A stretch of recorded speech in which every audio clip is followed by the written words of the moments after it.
भी है। हाँ, इनको भी लेते हैं अभी, एक एक-एक साथी करके। का मैसेज आया है मेरे पास कि अवैस इकबाल से उनकी डिबेट हो रही है। कह रहे हैं अवैस इकबाल कह रहे हैं कि नबी की नबूवत का सबूत क्या है। मैंने कहा आप उससे पूछें कि तू अपने आप को एक्स मुस्लिम कहता है और मुसलमानों की तो खतना होती है, खतना पे बात आई थी, तो तेरी खतना का सबूत क्या है? देखते हैं क्या रिस्पॉन्स आता है। नहीं, आपको ये कहना चाहिए कि तुम डिबेट क्यों कर रहे हो जब तुम्हें पता ही नहीं है। Why are you debating? Right. हाँ, असल बात ये है ना, वो ठीक, यानी अगर इतनी सी बात का सबूत भी वो आपसे मांग रहा है मुस्लिम डिबेटर, तो भाई वो डिबेट करने क्यों चला? नहीं, ये अवैस इकबाल की बात कर रहा हूँ। मैं समझ गया हूँ। डिबेट करने वाला मुसलमान है, आपसे सवाल कर रहा है कि मैं उवैस से डिबेट कर रहा हूँ, वो मुझसे सवाल कर रहा है, तो क्या जवाब दूं, राइट? मैं कह रहा हूं कि उसको या आपको कहना चाहिए कि तुम्हें राइट किसने दिया डिबेट करने का? तुम घर में बैठो ना। मैं तफसील बताता हूँ, इसकी शेयर करता हूँ इंशाल्लाह पर्सनली नहीं, आपसे। मैं इसका एक पस मंजर है, वो पस मंजर ये है कि भाई उवैस इकबाल को फिनिश कर दिया गया, ठीक है? उसको बिल्कुल घर छोड़ दिया गया अल्हम्दुलिल्लाह 1 साल पहले। अब उसके बाद क्या हुआ कि फला साहब आए, फला साहब आए, फला फ़िरके के, फला उसके मकतब फ़िक्र के, फला मदरसे के, उनको इस फ़ील्ड का कोई तजुर्बा नहीं है और कभी इससे डिबेट करें, कभी उससे डिबेट करें और उसमें उवैस इकबाल सर-ए-फ़हरिस्त। तो मुझे ये बात समझ में नहीं आती कि या तो आपको तजुर्बा हो, आप करें डिबेट, बहुत अच्छी बात है। लेकिन जब आपकी ये फ़ील्ड नहीं है, तो फिर किसी भी से भी डिबेट करने का कोई मतलब रह नहीं जाता। ये चीज़ बिल्कुल गलत है और मैं इसको डिस्करेज करता हूँ और ऐसे लोगों को कंडेम करता हूँ। सिंपल सी बात है। जी हाँ। आगे चलें। जी, रियलिटी भाई हमारे साथ हैं। जी, रियलिटी साहब, माइक अनम्यूट करें अपना। रियलिटी माइक अनम्यूट करें। चलें, ठीक है, माइक अनम्यूट नहीं होता। मार्कोनी। जी, मार्कोनी साहब। जी, अस्सलाम वालेकुम। वालेकुम सलाम भाई, मुसलमान है या गैर मुस्लिम है? अरे ये तुलहिद तो वो साइंटिस्ट है ना शायद। जी, मुसलमान हूँ। मुसलमान है, अच्छा, अच्छा। जी। जी। जी, फरमाइए। आपकी बात हुई है मुफ्ती साहब इनके साथ? अच्छा जी हुई होगी, ठीक। जी, मैंने पूछना था कि ये नुज़ूल ईसा, खरूज दज्जाल और ज़हूर महदी, इसका कुरान में कोई ज़िक्र नहीं है। कुरान में तो रकात का भी ज़िक्र नहीं है। नमाज़ पढ़ते हैं आप? जी, जी। तो किस तरह पढ़ते हैं? जैसे मुसलमान पढ़ते हैं। नहीं, वो कुरान से बताइए ना। नहीं, मेरा मतलब ये है नहीं, मतलब मेरा कि बिल्कुल वाज़ेह है। मेरा भी मतलब वही है जो आपका मतलब है। अब आप ज़रा कुरान से बताएँ कि नमाज़ जो पढ़ते हैं, कुरान से बतानी है पूरी। जी, नहीं, देखिए, मैं अर्ज़ करने लगा हूँ, मैं आपकी बात का जी, जवाब दे रहा हूँ। जी। जो हुक्म अल्लाह ताला ने दिए, हुँ, उनको कैसे अदा करना है, वो हुँ, तो हमारे नबी पाक सल्लल्लाहु अलैहि वसल्लम ने बता हुँ, दिया, उसको अमली नमूना भी दे दिया। ठीक। लेकिन ये ज़रा उससे हटकर है, ये एक बहुत अब ज़रा मुझे एक बात इम्पोर्टेंट। बताइए, नुज़ूल मसीह का अमली नमूना आप सल्लल्लाहु अलैहि वसल्लम कैसे दें? हुँ, नहीं, इसका तो बाकायदा ए, जो इन्फॉर्मेशन है, ये खुदा की तरफ से होनी चाहिए थी। नहीं तो खुदा की तरफ से इन्फॉर्मेशन तो नमाज़ की भी होनी चाहिए थी ना। नमाज़ तो दीन की बुनियाद है, इमादुद्दीन, दीन का सुतून है। उसकी इन्फॉर्मेशन अल्लाह की तरफ से आ नहीं रही है कुरान में, रसूलुल्लाह सल्लल्लाहु अलैहि वसल्लम दे रहे हैं और आप कह रहे हैं कि जी अमली नमूना दिया। तो चलो ठीक है, हम अमली नहीं, नमूने की बात कर लेते हैं। आप नमाज़ की जो हैयत है, रकात वगैरह पूरी, वो इसलिए मानते हैं चूँकि आप सल्लल्लाहु अलैहि वसल्लम ने अमली नमूना दिया। अब ज़रा खुरूज दज्जाल और नुज़ूल मसीह का अमली नमूना कैसे हो, वो मुझे बता दीजिए। नहीं, अमली नमूना नहीं, ये एक इन्फॉर्मेशन है। ये इन्फॉर्मेशन कहाँ से आई?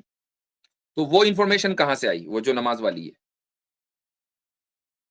देखिए, ये जिन 2 चीज़ों को आप उसका वो कर रहे हैं, मिसाल दे रहे हैं, हुँ, ये यहाँ फिट नहीं हो रही।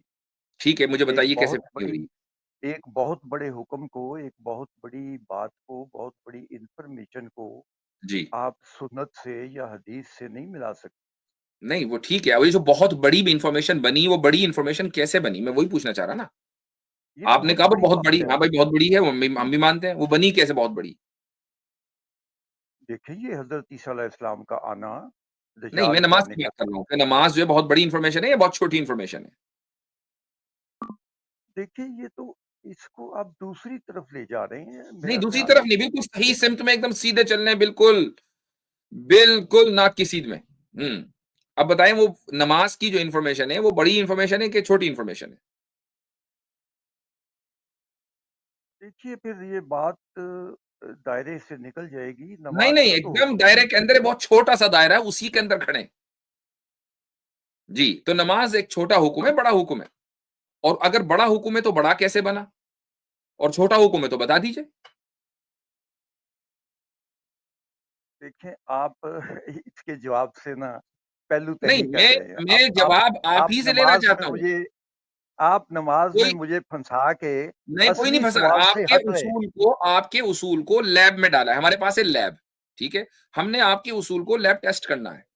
तो हम ये जानना चाहते हैं, आपने कहा जी कुरान में नहीं है। इससे साबित हुआ कि कुरान में अगर होगा तो मानेंगे, नहीं होगा तो नहीं मानेंगे। तो हमने आपसे सवाल पूछ लिया कि भाई इस उसूल को हम जाँचते हैं, बताएँ नमाज़ का जो तरीका है वो कुरान में नहीं है, वो आप कैसे पढ़ते हैं? तो लैब टेस्ट के अंदर डाल रहा हूँ मैं उसूल।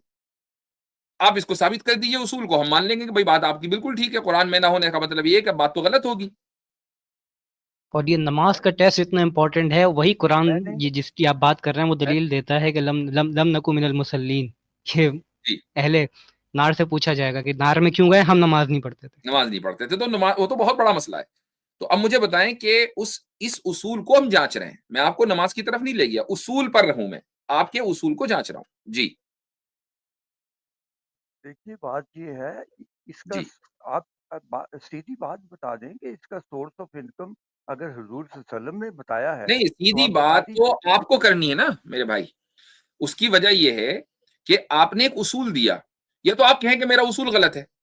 कुरान में होना ज़रूरी नहीं है। अगर ये मान लेते हैं तो बस बात ही खत्म हो जाती है। और कुरान में होना ज़रूरी है तो आपको साबित करना पड़ेगा कि जो चीज़ आप मानते हैं सारी की सारी वो कुरान में दिखाएँ फिर। एक सिंपल सी बात है ना। इतना मुश्किल सवाल नहीं किया आपसे। नहीं देखिए बात ये है कि जो बुनियादी चीज़ें होती हैं जिसमें हुँ, हुक्म होता है, जिसमें बहुत बड़ी इंफॉर्मेशन होती है, वो जी। खुदा की तरफ से होती है। ठीक है, तो नमाज का हुक्म नमाज़ खुदा का की जो तरफ से तरीका है। है वो बहुत बड़ी इन्फॉर्मेशन है या नहीं? नमाज का हुक्म खुदा की तरफ से है, उसका तरीका मुख्तलिफ हो सकता है और मुसलमान नहीं, नहीं, नहीं, मुख्तलिफ नहीं, होल्ड ऑन, तरीकों होल्ड से। ओए 1 मिनट, 1 मिनट, 1 मिनट। उसका तरीका एक बड़ी चीज़ को उसके तरीके के बगैर तो नमाज़ अदा हो ही नहीं सकती। भाई तरीका ना पता हो तो नमाज़ कैसे अदा होगी? तो अब जो तरीका है वो एक बड़ी इन्फॉर्मेशन है या छोटी इन्फॉर्मेशन है? चलिए आप फिर ये जवाब दीजिए, क्या नहीं, हमें जवाब पता है तो कि आपको नमाज देना है कैसे पढ़नी? कि नहीं, नमाज़ का जो तरीका है, वो बड़ी इन्फॉर्मेशन है कि छोटी इन्फॉर्मेशन है? पहले इसका जवाब दे दीजिए, फिर आगे चलेंगे। नमाज का कोई तरीका हमें मालूम नहीं है कि कैसे पढ़नी है। अच्छा, नमाज़ का कोई तरीका हमें मालूम नहीं है, ठीक है। तो आप कैसे पढ़ते हैं भाई या नहीं पढ़ते? देखिए मैं तो पढ़ लेता हूँ कि पढ़ लेते हैं, कैसे पढ़ते जिसका हैं? ज़रा बताएँ हमें। मे जी, ये तो बड़ी मेरे ज़बरदस्त बात हो गई कि हमें नमाज़ का कोई तरीका मालूम नहीं है और फिर भी पढ़ते हैं, बिल्कुल तो मालूम कैसे नहीं पढ़ते हैं? है। आप नमाज के तरीके देखें दुनिया में कितने हैं। नहीं, नहीं, आप नमाज जो के सो पढ़ते हैं तरीके ना, आप जो पढ़ते हैं, मालूम तो है नहीं। मालूम ना होने के बावजूद आप नमाज़ पढ़ते हैं, ज़रा मुझे बताएँ कैसे पढ़ते हैं? और क्यों पढ़ते हैं उस तरीके पर? जी। जैसे मेरे माँ-बाप पढ़ते थे वैसे मैं पढ़ता हूँ। तो माँ-बाप ने गोया कि आपको बताया नमाज़ का तरीका, इसलिए नमाज़ का तरीका वो है जो सही है। वो सही इसलिए है चूँकि माँ-बाप ने बता दिया। माँ-बाप ने सही गलत भी तो तरीके बताया होगा। नमाज का सही हो सकता है कि सिंध के कुछ पुजारियों को देखकर कहा हो कि ये नमाज़ है। नमाज का कोई सही तरीका मालूम नहीं है किसी को। तो अब मुझे हम बताएँ कि ये आपने अल्लाह के ऊपर कितना बड़ा इल्ज़ाम लगाया कि अल्लाह हुक्म तो दे नमाज़ का, तरीका ना बताए और ना बता के महफूज़ रखे और लोग परेशान रहें कि यार नमाज़ का हुक्म तो है, पढ़ें कैसे? तो ये तो अल्लाह के ऊपर इल्ज़ाम है मेरे भाई। तो ये कुछ तो अकल ज़हूर का इस्तेमाल ईसा, करें। ख़ुरूज दज्जाल, ज़हूर महदी को आप रिजेक्ट कर रहे हैं। नहीं, नहीं, मैं तो नमाज़ के उस तरीके की बात कर रहा हूँ जो आप पढ़ रहे हैं और जिसको आप रिजेक्ट कर रहे हैं। मैं अल्लाह के ऊपर आप इल्ज़ाम नमाज लगा रहे हैं। आप देखिए अब आप नमाज की देखें तरफ कि आप इनकार हदीस के चक्कर में आप इनकार कुरान बल्कि इनकार हिकमत खुदा पर आ गए।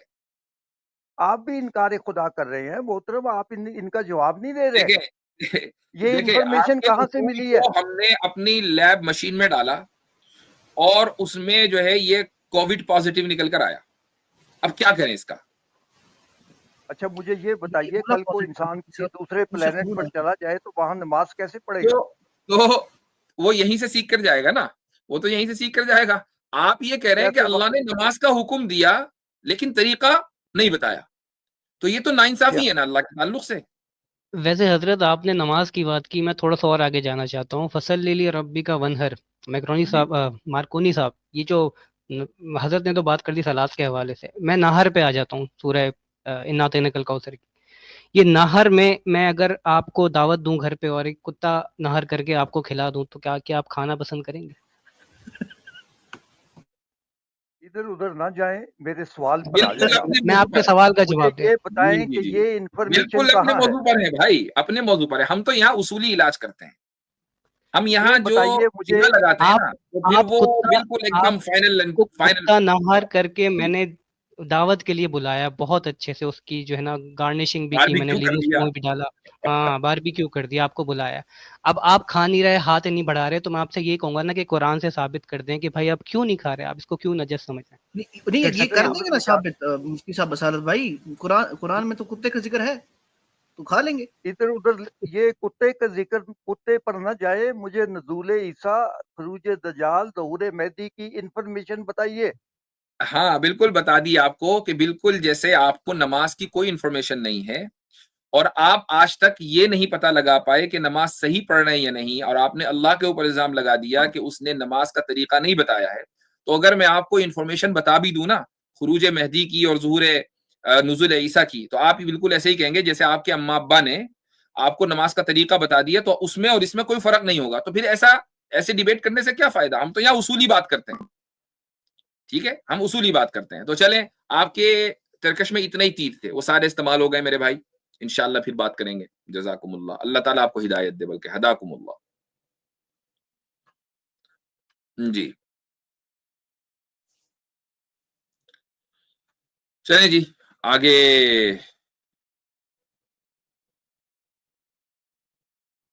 अच्छा वो किधर गए भाई?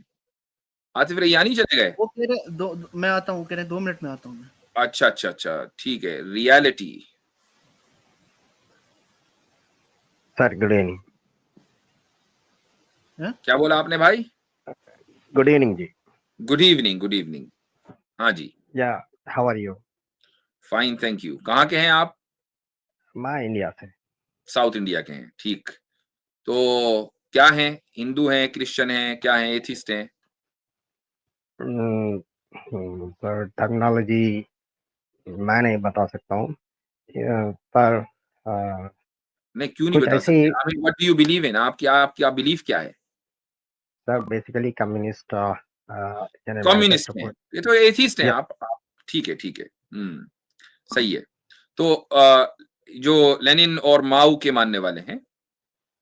मैं मेरे फैमिली के बारे में बता रहा हूँ, मैं तो वो भी नहीं हूँ, कम्युनिस्ट भी नहीं हूँ। कम्युनिस्ट भी नहीं है, अच्छा। तो एथिस्ट भी नहीं है, थीस्ट भी नहीं है, क्या है? ये तो एक अजीब गरीब पैकेज हमें मिला है आज। सर ये जो है वो कुछ टेक्नोलॉजी में फिक्स ना करे। नहीं नहीं, अब टर्मिनोलॉजी नहीं है फ्री ये, सोच है। कॉमन सेंस वाली बात है ना। आपसे पूछा जा रहा है कि what do you believe in. अच्छा, regarding God what is your faith?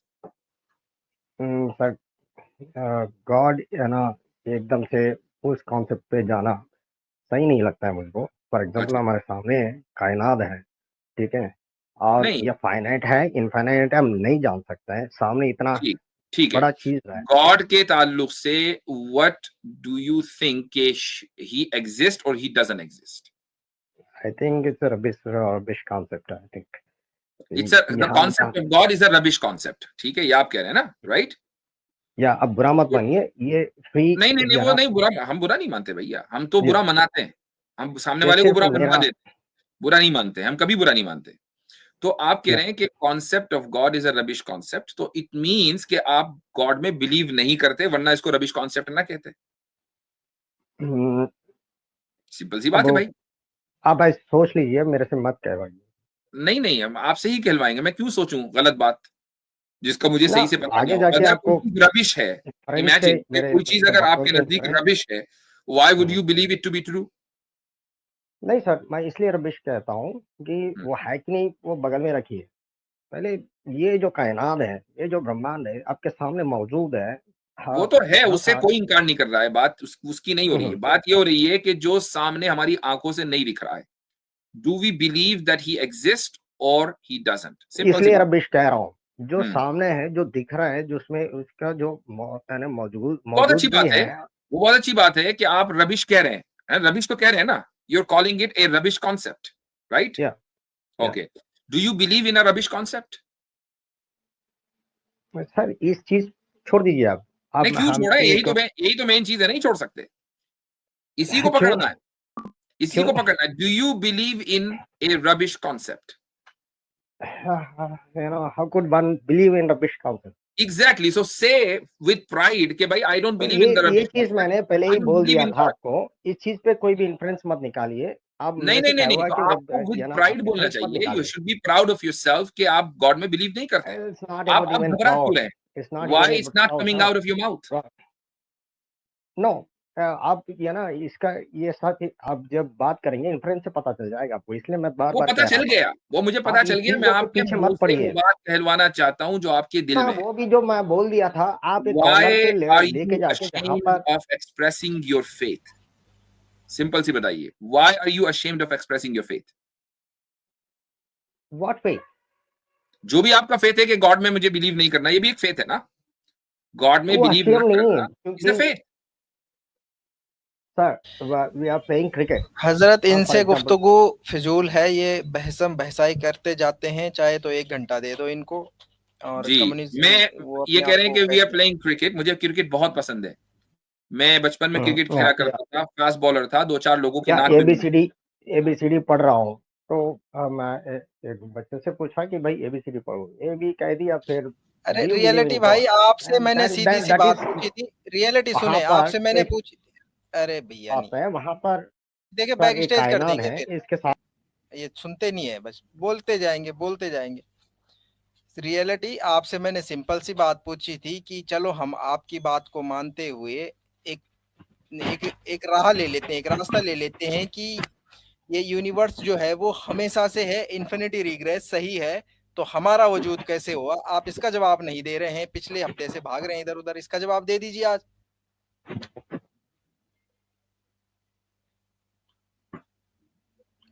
नहीं है इनके पास जवाब। चलें ठीक है, आगे बढ़ें। अच्छा मुझको बैक स्टेज लिया गया जैसा मैं समझ रहा था। तो फॉर एग्जांपल इन्फिनिट रिग्रेशन है, फॉर एग्जांपल इन्फिनिट है, इन्फिनिट में हर चीज यानी एक्सप्रेस्ड है ना। इन्फिनिट होने दीजिए, उसमें क्या मुसीबत है? हाँ नहीं, कोई मुसीबत नहीं है, कोई टेंशन नहीं है। ठीक है, हाँ जी। जब अगर आर्ग्यूमेंट इसी तरह होने दें कि हाँ भाई इसको इनफाइनाइट होने दो, इसमें क्या मसला है, तो फिर इस तरह डिबेट और गुफ्तगू नहीं होती। डिबेट होती सर है मेरा रैशनैलिटी की बुनियाद पर, इमोशंस की बुनियाद डेफिनेटली पर नहीं होती है। डिबेट आपकी जो एक विकेट थॉट है उसकी बुनियाद पर नहीं होगी। सर मैं ये नहीं डिबेट कह रहा होगी कि हूँ। रैशनली क्या चीज एक्सेप्टेबल है, क्या चीज नहीं, डेफिनेटली मैं यही कह रहा था सर। क्या चीज फेलेशियस है, क्या चीज नहीं, उसकी बुनियाद पर बात होगी। डेफिनेटली मैं वही चीज मैं आपके सामने पेश करना चाह रहा हूँ। फॉर एग्जाम्पल ये दुनिया है, ये कायनात है, इसका फाइनाइट इनफाइनाइट हम पता नहीं कर सकता है। ठीक नहीं है कर वो सकते हैं, कर सकते हैं ना।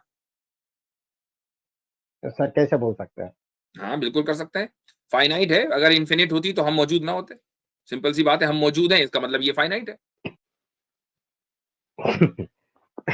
ऐसे कैसे इन्फरेंस निकाल सकते हैं आप? इन्फरेंस इनफाइनाइट आपको है जो है फॉर ना मेरा एग्जाम्पल आर्ग्यूमेंट समझ में भी नहीं आया। मैं इसीलिए ना कहता हूँ आया। कि मैं चूंकि फास्ट बॉलर था, तो मैं बाउंसर बहुत मारता था।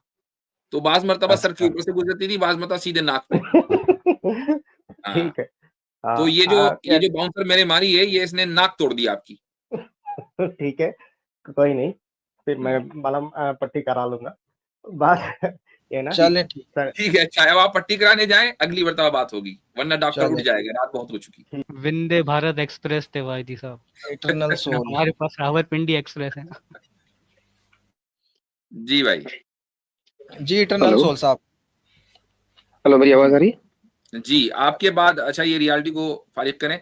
आपके बाद इंजीनियर उमर अजीज हैं, अगर फिरका इंजीनियर से ताल्लुक है तो फिर लेंगे उनको। जी जी भाई, क्या नाम जी है जी। आपका? अफजल साहब। और सर क्या हाल चाल? बढ़िया, बिल्कुल ठीक, नमस्कार। फरमाइए। अच्छा, मैं थोड़ा जल्दी आने की कोशिश करूंगा नेक्स्ट टाइम से, क्योंकि लेट आने पर टाइम बहुत लगता है, नंबर आने में समय लगता है। अच्छा, जी तो लास्ट टाइम मैं आया था आपके पास, आई थिंक जी हमने डिस्कस किया था कंसेप्ट ऑफ गॉड के ऊपर ही था, कि मेरा जो कंसेप्ट था कि वही अहम ब्रह्मास्मि वाला, कि we are part of the God. हाँ तो हाँ, उस आप पे वही तो है जो आप ये इमोशन कहते थे, उनसे रिइंकार्नेशन पर भी बात हुई थी, ऊपर ये कहा था कि वो गॉड, हम गॉड का हिस्सा हैं, सोल के ऊपर जी बात हुई जी थी। जी, जी जी जी जी। मेन डिस्कशन था हमारा सोल और कंसेप्ट ऑफ गॉड के ऊपर, कि गॉड, हम गॉड का हिस्सा हैं। रीइंकार्नेशन के ऊपर स्टार्ट हुआ था, थोड़ी सी बात हुई थी। तो जो कंसेप्ट ऑफ गॉड था, उसमें आर्गुमेंट था मेरा कि लिमिटलेस और बाउंड्री भी हो सकती है, नहीं हो सकती है, पे हम थोड़ा सा अटक गए थे उधर जाके, क्योंकि मैं कह रहा था लिमिटलेस हो तो क्या प्रॉब्लम है। So forget that aside, keep that part aside, because उसमें I don't think there is much left उस कन्वर्सेशन में कुछ ज्यादा डिस्कस करने के लिए है। रीइंकार्नेशन के कंसेप्ट को आई डोंट नो, अगर आपको एक्सप्लोर करना है और समझना है कुछ, क्योंकि उसमें कुछ आगे आई डोंट नो, कोई कंक्लूसिव मुझे समझ में नहीं आया, क्योंकि आर्गुमेंट स्टार्ट ही हुई थी, आपने पूछा था कि पुरानी मेमोरीज आपको याद है क्या, और फिर एक एग्जांपल डॉग वाला हुआ था, उसके बाद खत्म हो गया था। तो या तो वो कर सकते हैं, या फिर मेरे पास हेवन और हेल से रिलेटेड भी क्वेश्चंस हैं।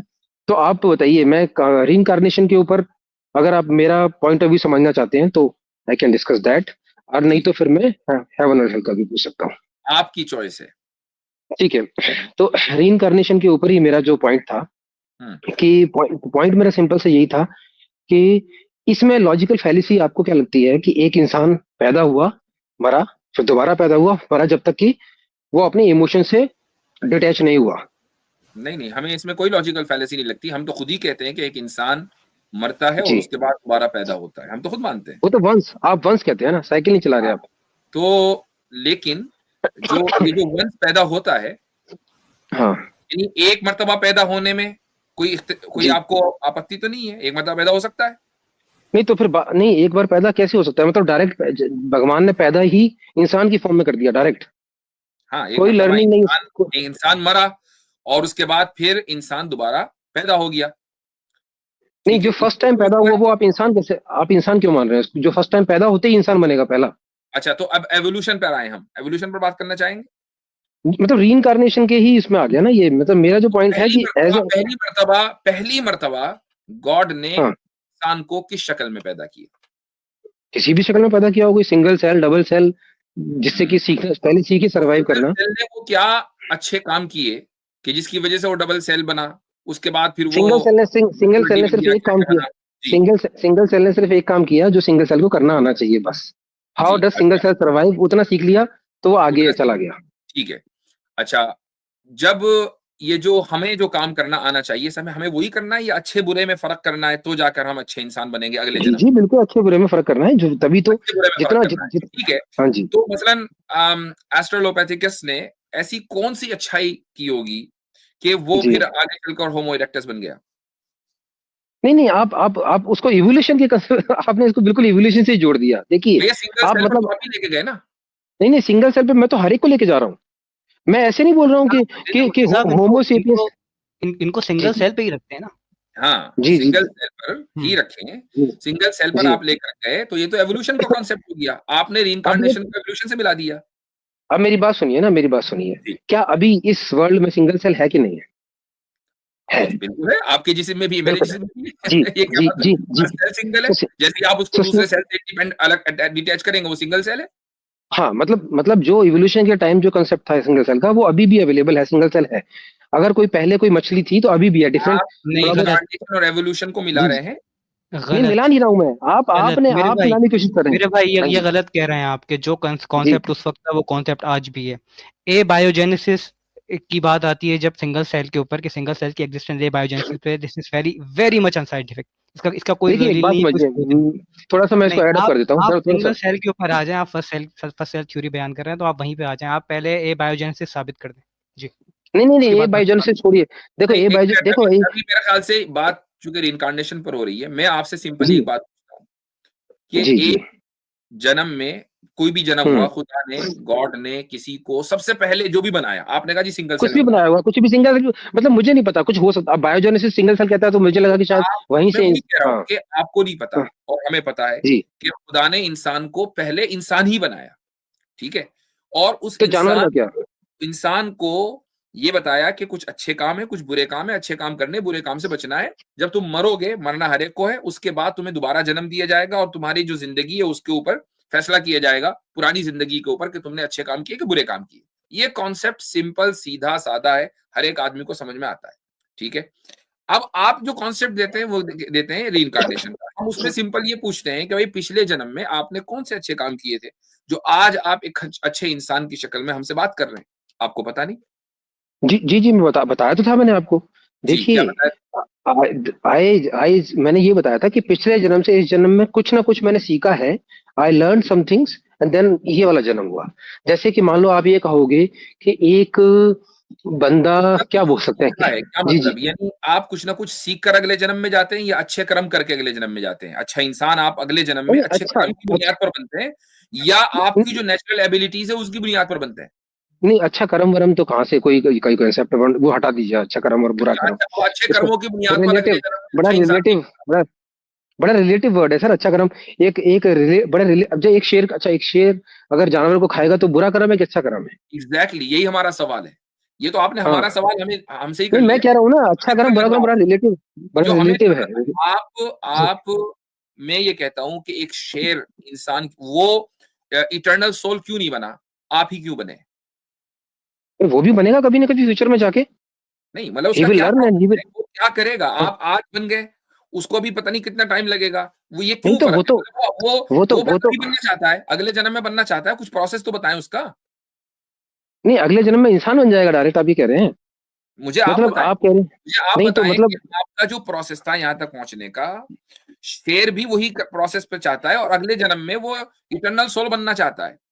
एक देखिए गधा मेरी बात है, समझ। वो अगले हाँ जन्म जी। में कुकुर बनना चाहता है इंसान। अब मुझे बताएं कैसे बनेगा? नहीं नहीं, ये बनना चाहता है क्या मतलब? क्या कोई मैंने सोच रखा है कि मुझे कुछ बनना है अगले जन्म में? वो तो ऑटोमेटिक प्रोसेस है ना। That's the point I was trying to bring. जी आप इस जन्म में जो कर रहे हैं उसका इम्पैक्ट जी ऑटोमेटिकली, बिल्कुल। वो बात अलग है, लेकिन आप जी अपने तौर से अपनी लाइफ को अगले जन्म में इंप्रूव करने के लिए कुछ नहीं कर सकते। आपके पास कोई जी, गाइडेंस नहीं है ना? ऑटोमेटिक प्रोसेस है जी, बिल्कुल ये बिल्कुल। ऑटोमेटिक प्रोसेस है, आपके पास कोई गाइडेंस नहीं है।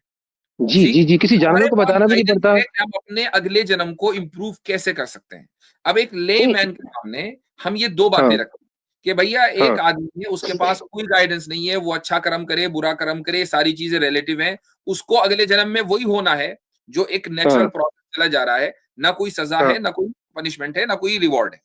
हमारे यहाँ जी क्या है कि आपको एक क्लियर रास्ता बता दिया गया, अगले जन्म में आप एक किसान हो कि एक साइंटिस्ट हो, एक जी डॉक्टर हो कि एक स्कॉलर हो, आप अगले जन्म जी। को improve कर सकते हैं। बताइए कौन सा रास्ता ज्यादा सही है? कौन सा मैं बता देता हूँ। नहीं, रास्ता तो छोड़िए, अब मुझे पहले मेरी बात समझिए। कॉन्सेप्ट बता दीजिए, आपने कौन सा इत, कॉन्सेप्ट ज्यादा आपने सही है? आपने इस कंसेप्ट से, जो आपने कंसेप्ट बोला है, इसने आज से आपने 99.99% ऑफ सोल्स जो है वर्ल्ड के अंदर, हम्म। उनको धक्का मार के साइड में कर दिया। चले कोई मैं हाथी घोड़ा इंसेक्ट कोई सब बात बेकार है। मुझे एक बात बताएं, मुझे एक बात बता दीजिए जी कि ये जो कॉन्सेप्ट जी ऑफ रीइंकार्नेशन है, आपको तो पता जी। नहीं कि आप पिछले जन्म में क्या थे और आपको ये भी पता नहीं कि आप अगले जन्म में क्या होंगे, तो इसका सोर्स ऑफ इंफॉर्मेशन आपके पास क्या है? नहीं, बस इतना ही पता है कि अगले जन्म, ये पिछले जन्म में इससे बेटर तो नहीं था और अगले जन्म में इससे बेटर ही होऊंगा, सोर्स बस ऑफ इतना पता है। इंफॉर्मेशन, रीइंकार्नेशन का सोर्स ऑफ इंफॉर्मेशन क्या है? नहीं, सोर्स ऑफ इन्फॉर्मेशन तो सर किसी भी चीज का कुछ नहीं है ना, इसका सोर्स ऑफ इन्फॉर्मेशन होता अगर, तो तो बात ये ही खत्म हो जाती है ना उसके बाद। आपने कह दिया इसलिए हम मान लें? नहीं तो फिर आप एक काम कर लीजिए ना सर, थोड़ा बहुत जो इसके बारे में रिसर्च हो रखी है उस पर चले जाइए। भाई देखिए आप एक बताओ ना, प्रॉब्लम है। रीइंकार्नेशन हाँ को सपोर्ट करने के लिए आप आए हो, मुझे बताओ कि हाँ आपको हाँ, कैसे बता पता चला देता हूँ। कि रीइंकार्नेशन होता है? देखो, रिसर्च तो इसके ऊपर हो रखी है, रिसर्च के ऊपर में बच्चों के ऊपर रिसर्च भी मुझे की गई है इसके ये जी। बताएं, रीइंकार्नेशन होता है ये कैसे पता चला आपको? देखिए वही टेस्टोमनी, सिर्फ बच्चों की टेस्टोमनी है, इसके अलावा कुछ नहीं है लोगों के पास। सिर्फ टेस्टिमनी है? किसकी? यस, बच्चों की। बच्चों वो वो की? भी सारा वो वो भी अरे भाई उसको ऑलरेडी डिबंक कर दिया गया है। डिस्कस उसके कर पीछे चुके। नहीं, डिबंक का हुआ है सर, कुछ भी नहीं हुआ डिबंक उसमें। कुछ आप जब टेस्टोमनी को मान ही नहीं सकते बच्चे की, तो डिबंक क्या करोगे उसमें? भाई अच्छा, वो बच्चे पूरी की रिसर्च टेस्टिमनी, एक एक मिनट, अमेरिकन जी जी मुझसे वो बच्चे की क्या टेस्टिमनी है जरा बताएं? नहीं, बच्चों की टेस्टोमनी है जो 2 साल से 6 साल तक के बच्चे हैं, उस टाइम पे वो बोलते हैं कि अगर एक्सीडेंटल, मैं जल्दी से बता दूंगा क्योंकि इसमें बहुत डिस्कस पहले कर चुका हूँ किसी और स्ट्रीम में, कि 2 साल से 6 साल के बच्चे हैं जो पिछले जन्म में एक्सीडेंटल डेथ में मरे हैं, एक्सीडेंटल डेथ में, not a natural death, accidental, जिसमें वो they were not aware. Some of them have the memory of their past lives, not exactly everything, but they know some of the things. And after the age of 6 years, they simply मुझे एक बात vanish. बताइए, The memory simply मान vanish. लिया कि इस तरह के बच्चे हैं, सब मान लिया, ठीक है, थोड़ी देर के लिए जी जी जी. इस तरह के बच्चों की ये टेस्टिमनी या इस जैसी कोई टेस्टिमनी आप कोर्ट ऑफ लॉ में जरा एक्सेप्ट करा दें मुझे. नहीं, मैंने पहले कह दिया आपसे इस बात को कि टेस्टिमनी बच्चों की, उस पर कैसे ट्रस्ट कर सकते हैं आप? नहीं कर सकते ना. एग्जैक्टली, लेकिन तो फिर आपके इसके पास अलावा तो क्या कुछ सबूत नहीं है? है भाई, आपके कहाँ पास तो से कुछ सबूत है लेके नहीं. आएंगे सर? दोनों का सबूत कहाँ से लेके आएंगे? हेवन एंड हेल का और टेस्टिमनी बच्चों की, मतलब ये आपके पास रीइंकार्नेशन. तो हमारे पास तो सबूतों की लाइन लगी हुई है. हम तो कहते हैं अरे कि सुनिए सुनिए, हमारे पास, जी, चाहे आप उसको ना माने, हम ये कहते वो हैं भी कि टेस्टिमनी है खुदा ना ने, सर, वो भी टेस्टिमनी है. सुन लीजिए, वो टेस्टिमनी हाँ जी. एडल्ट, बच्चों और एडल्ट्स किसी की की टेस्टिमनी टेस्टिमनी अलग होती है. होती है। बच्चों की टेस्टिमनी कोर्ट ऑफ लॉ में एक्सेप्ट नहीं होती है, बड़ों की testimony hmm, court of law में एक्सेप्ट होती है. ठीक है, एग्जैक्टली। आपने खुद ही मान लिया कि उसकी टेस्ट, बच्चों की टेस्टिमनी पर हम ट्रस्ट नहीं कर सकते, तो फिर how in the world you believe in the concept of incarnation? देखो, यही तो मैं कह रहा हूँ ना, बच्चा वैसे एक नहीं है, 2500 बच्चे हैं, but still what I am saying is कि 2500 एक बच्चों एडल्ट, में से सबकी टेस्टिमनी इकट्ठे भी किसी कोर्ट ऑफ लॉ में एक्सेप्ट करवा, नहीं, कोर्ट ऑफ लॉ को कहाँ लेके जा रहे हैं सर? हम इसलिए बात कि कुछ और कर रहे हैं, court court of of law law में में क्यों जा रहे हैं? जो कॉन्सेप्ट ऑफ टेस्टिमनी है वो कॉमन सेंसिकल है. कोर्ट तो ये कोर्ट ऑफ देखती है लॉ कि में, भाई बच्चा, कोर्ट ऑफ कोर्ट ये सर, देखती है कि जो टेस्टिफायर है, जो विटनेस है, वो मुकम्मल अपने होशो हवास में कोई बात कर रहा है या नहीं कर रहा है, प्लस वो ट्रस्टवर्दी है या नहीं. तो कोर्ट अच्छा में सर, बात एक बात बताइए, एक बात बताइए सर. अगर बच्चा छोटा है, हो सकता है ट्रस्टवर्दी हो, लेकिन जी, वो अपने होशो हवास में नहीं है, इसीलिए उसकी टेस्टिमनी नहीं मानी जाती. तो एक दिस सिंपल इज कोर्ट में अगर बच्चों की टेस्टिमनी नहीं मानी जाती, तो इतने बड़े मसले में आपने कहा जी 2005 बच्चे हैं या 50 जितने भी बच्चे हैं उनकी टेस्टिमनी मान लें हम, और आप खुद ही कह रहे हैं कि वो रिलायबल नहीं है. मैं खुद ही कह रहा हूँ ना. देखिए मैं क्या बोल रहा हूँ, उस एक इंस प्रॉफिट खुद कह मोहम्मद रहे हैं और वसल्लम की जो, सुनिए मेरी बात तो सुन लीजिए सर, सुन ही नहीं रहे सर. प्रॉफिट मोहम्मद वसल्लम की टेस्टिमनी भी कोर्ट के अंदर एक्सेप्टेबल नहीं है. आज की तारीख में एक्सेप्टेबल होती तो अब तक केस क्लोज हो चुका. ये कि वो आज नहीं है तो कहां से उनकी टेस्टिमनी दे. लेकिन मैं मोहम्मद सल्लल्लाहु अलैहि वसल्लम को सच्चा मानता हूं और मेरी टेस्टिमनी कोर्ट ऑफ लॉ में एक्सेप्टेबल है. चलिए ठीक है. आई थिंक दिस डिस्कशन, इसका जवाब दे, डिबंक करे, मेरी टेस्टिमनी एक्सेप्टेबल है क्या नहीं है? नहीं, टेस्टिमनी आपकी रिलीजन के एतबार से बिल्कुल भी एक्सेप्टेबल नहीं है किसी भी कोर्ट ऑफ लॉ में. रिलीजन के एतबार से नहीं, मैं अगर कोई टेस्टिफाई करूं तो मेरी टेस्टिमनी एक्सेप्टेबल होगी कि नहीं? Not in the favour of Islam और द रिलीजन. ये कैसे कह दिया नॉट इन द अरे फेवर ऑफ आप, इस्लाम? अरे जैसे कि आप ये नहीं देखिए, किसी भी रिलीजन की टेस्टिमनी को ये कैसे कह दिया आपने कि not in the favour of Islam? Sir एक बात समझिए, किसी भी, मैं बोल रहा हूँ ना, बता रहा हूँ ना आपको, सुन तो लीजिए सर. किसी भी testimony in the favour Islam acceptable नहीं होगी कोर्ट ऑफ लॉ में. ये किसी भी, बता रहा हूँ ना सर, किसी भी, सुन तो लीजिए सर, सुन तो लीजिए. किसी भी किताब की में लिखी हुई बात की टेस्टिमनी, चाहे वो वेदास हो और चाहे वो कुरान हो, चाहे मैं बोलूं और चाहे आप बोलें, कोई भी कोर्ट ऑफ लॉ एक्सेप्ट नहीं करेगा. अब इस बात को छोड़ दीजिए, इसका कोई मतलब नहीं है. न सिर्फ ये कि टेस्टिमनी एक्सेप्ट करता है, बल्कि कुरान कोट करता है. आपकी इंडियन कोर्ट ने अभी एक बहन भाई के केस के में बहन को मीरास का हक दिलाया है कुरान की आयतें कोट करके. सर वो आप इस्लामिक वो इसलिए आप बोल रहे हैं. जैसे मेरी बात सुनिए ना, मेरी बात सुनिए आप. वो टेस्टिमनी नहीं, अरे सर मैं क्या बोल रहा हूँ, वो तो जो ट्रेडिशन जो देखिए, जैसे कि हिंदू धर्म में, सीधी बात है. मैं खुलासा बताता हूँ आपकी बात की. आप ये कह रहे हैं कि मेरी बात को रीइंकार्नेशन के ताल्लुक से इसलिए एक्सेप्ट किया जाए क्योंकि मैं कह रहा हूँ, और मैं होल्ड ऑन, मैंने पहले ही मना कर दिया सर, हमें आगे भी बढ़ना है. और मैं इसलिए कह रहा हूं कि 2000 बच्चों ने टेस्टिफाई किया है और 2000 बच्चे काबिल एतमाद नहीं है. इसके बावजूद मेरी बात को मानो, ये आपकी पूरी बात का नहीं. I am trying to, no sir, I am not saying that. I'm not saying that. मैं ये कह रहा हूँ, we are discussing the possibility. We are not saying this is concrete तो कुछ भी नहीं है सर. अब आप रीइंकार्नेशन की पॉसिबिलिटी पर आ गए. पहले आप कह रहे थे रीइंकार्नेशन हुआ है, सिंगल सेल से यहाँ तक पहुंच गए थे आप. अब आप पॉसिबिलिटी सर, दो पार्टीज डिस्कस कर रही हैं, आप तो मना कर रहे हैं ना बिल्कुल. क्या आपको जरा सा भी शक है? आप जरा सा मान रहे हैं? आपके एविडेंस को हमने अपने लैब में रखा और पाया कि ये भी कोविड पॉजिटिव है. चलें जी, आगे बढ़ते हैं. अच्छा, दूसरा पॉइंट, अब इसको छोड़ दीजिए. ओए अब इसके अगले अलावा बंदे को लेना भाई, सुन ले एक इटर्नल बंदे फ्लो के, साहब, सुन ले। हाँ अगले बंदे को लेना, बाय द वे मुझसे मैं एक अगली बात बार कब इसमें आइएगा। कि ये जो अक्सर बेशतर एक साइंटिस्ट हैं जिन्होंने बहुत पहले, एक साइंटिस्ट तो मैं उनको नहीं कहूंगा, उन्होंने एक रिसर्च की थी, उनका नाम था डॉक्टर आयन स्टीवनसन। उनकी ये एक रिपोर्ट लाते हैं कि उनने कुछ बच्चों पे जो है ना वो स्टडी किया था, उनकी पास्ट मेमोरी से और रीइंकार्नेशन को साबित किया था। लिटरली उस इंसान को इतनी बार डिबंक कर दिया गया है, उस पे किताबों की किताबें और रिसर्च पेपर्स लिख दिए गए हैं कि किस तरीके से उस बंदे में कंफर्मेशन बायस था, उसका जो सैंपल साइज था वो रैंडम नहीं था, वो सिलेक्टेड लोगों से लेता था, और उसके अलावा जितने भी वो केसेस लेता था उसमें ये पाया गया कि जहां पे उसके पॉइंट्स को वो प्रूव नहीं होते थे वो सैंपल को छोड़ देता था, और जिससे वो प्रूव हो पाते थे उसको वो ले लेता था। तो काइंडली उस स्टडी को तो मेरे सामने आप लाए ना, उस पर अगर आप थोड़ी सी भी रिसर्च करेंगे, it is totally debunk. Doctor आइन स्टीवनसन का जो काम है उसको पूरी तरीके से रद्द कर दिया गया है, तो उसको जो है ना आप वो तो काबिल कबूल है ही नहीं।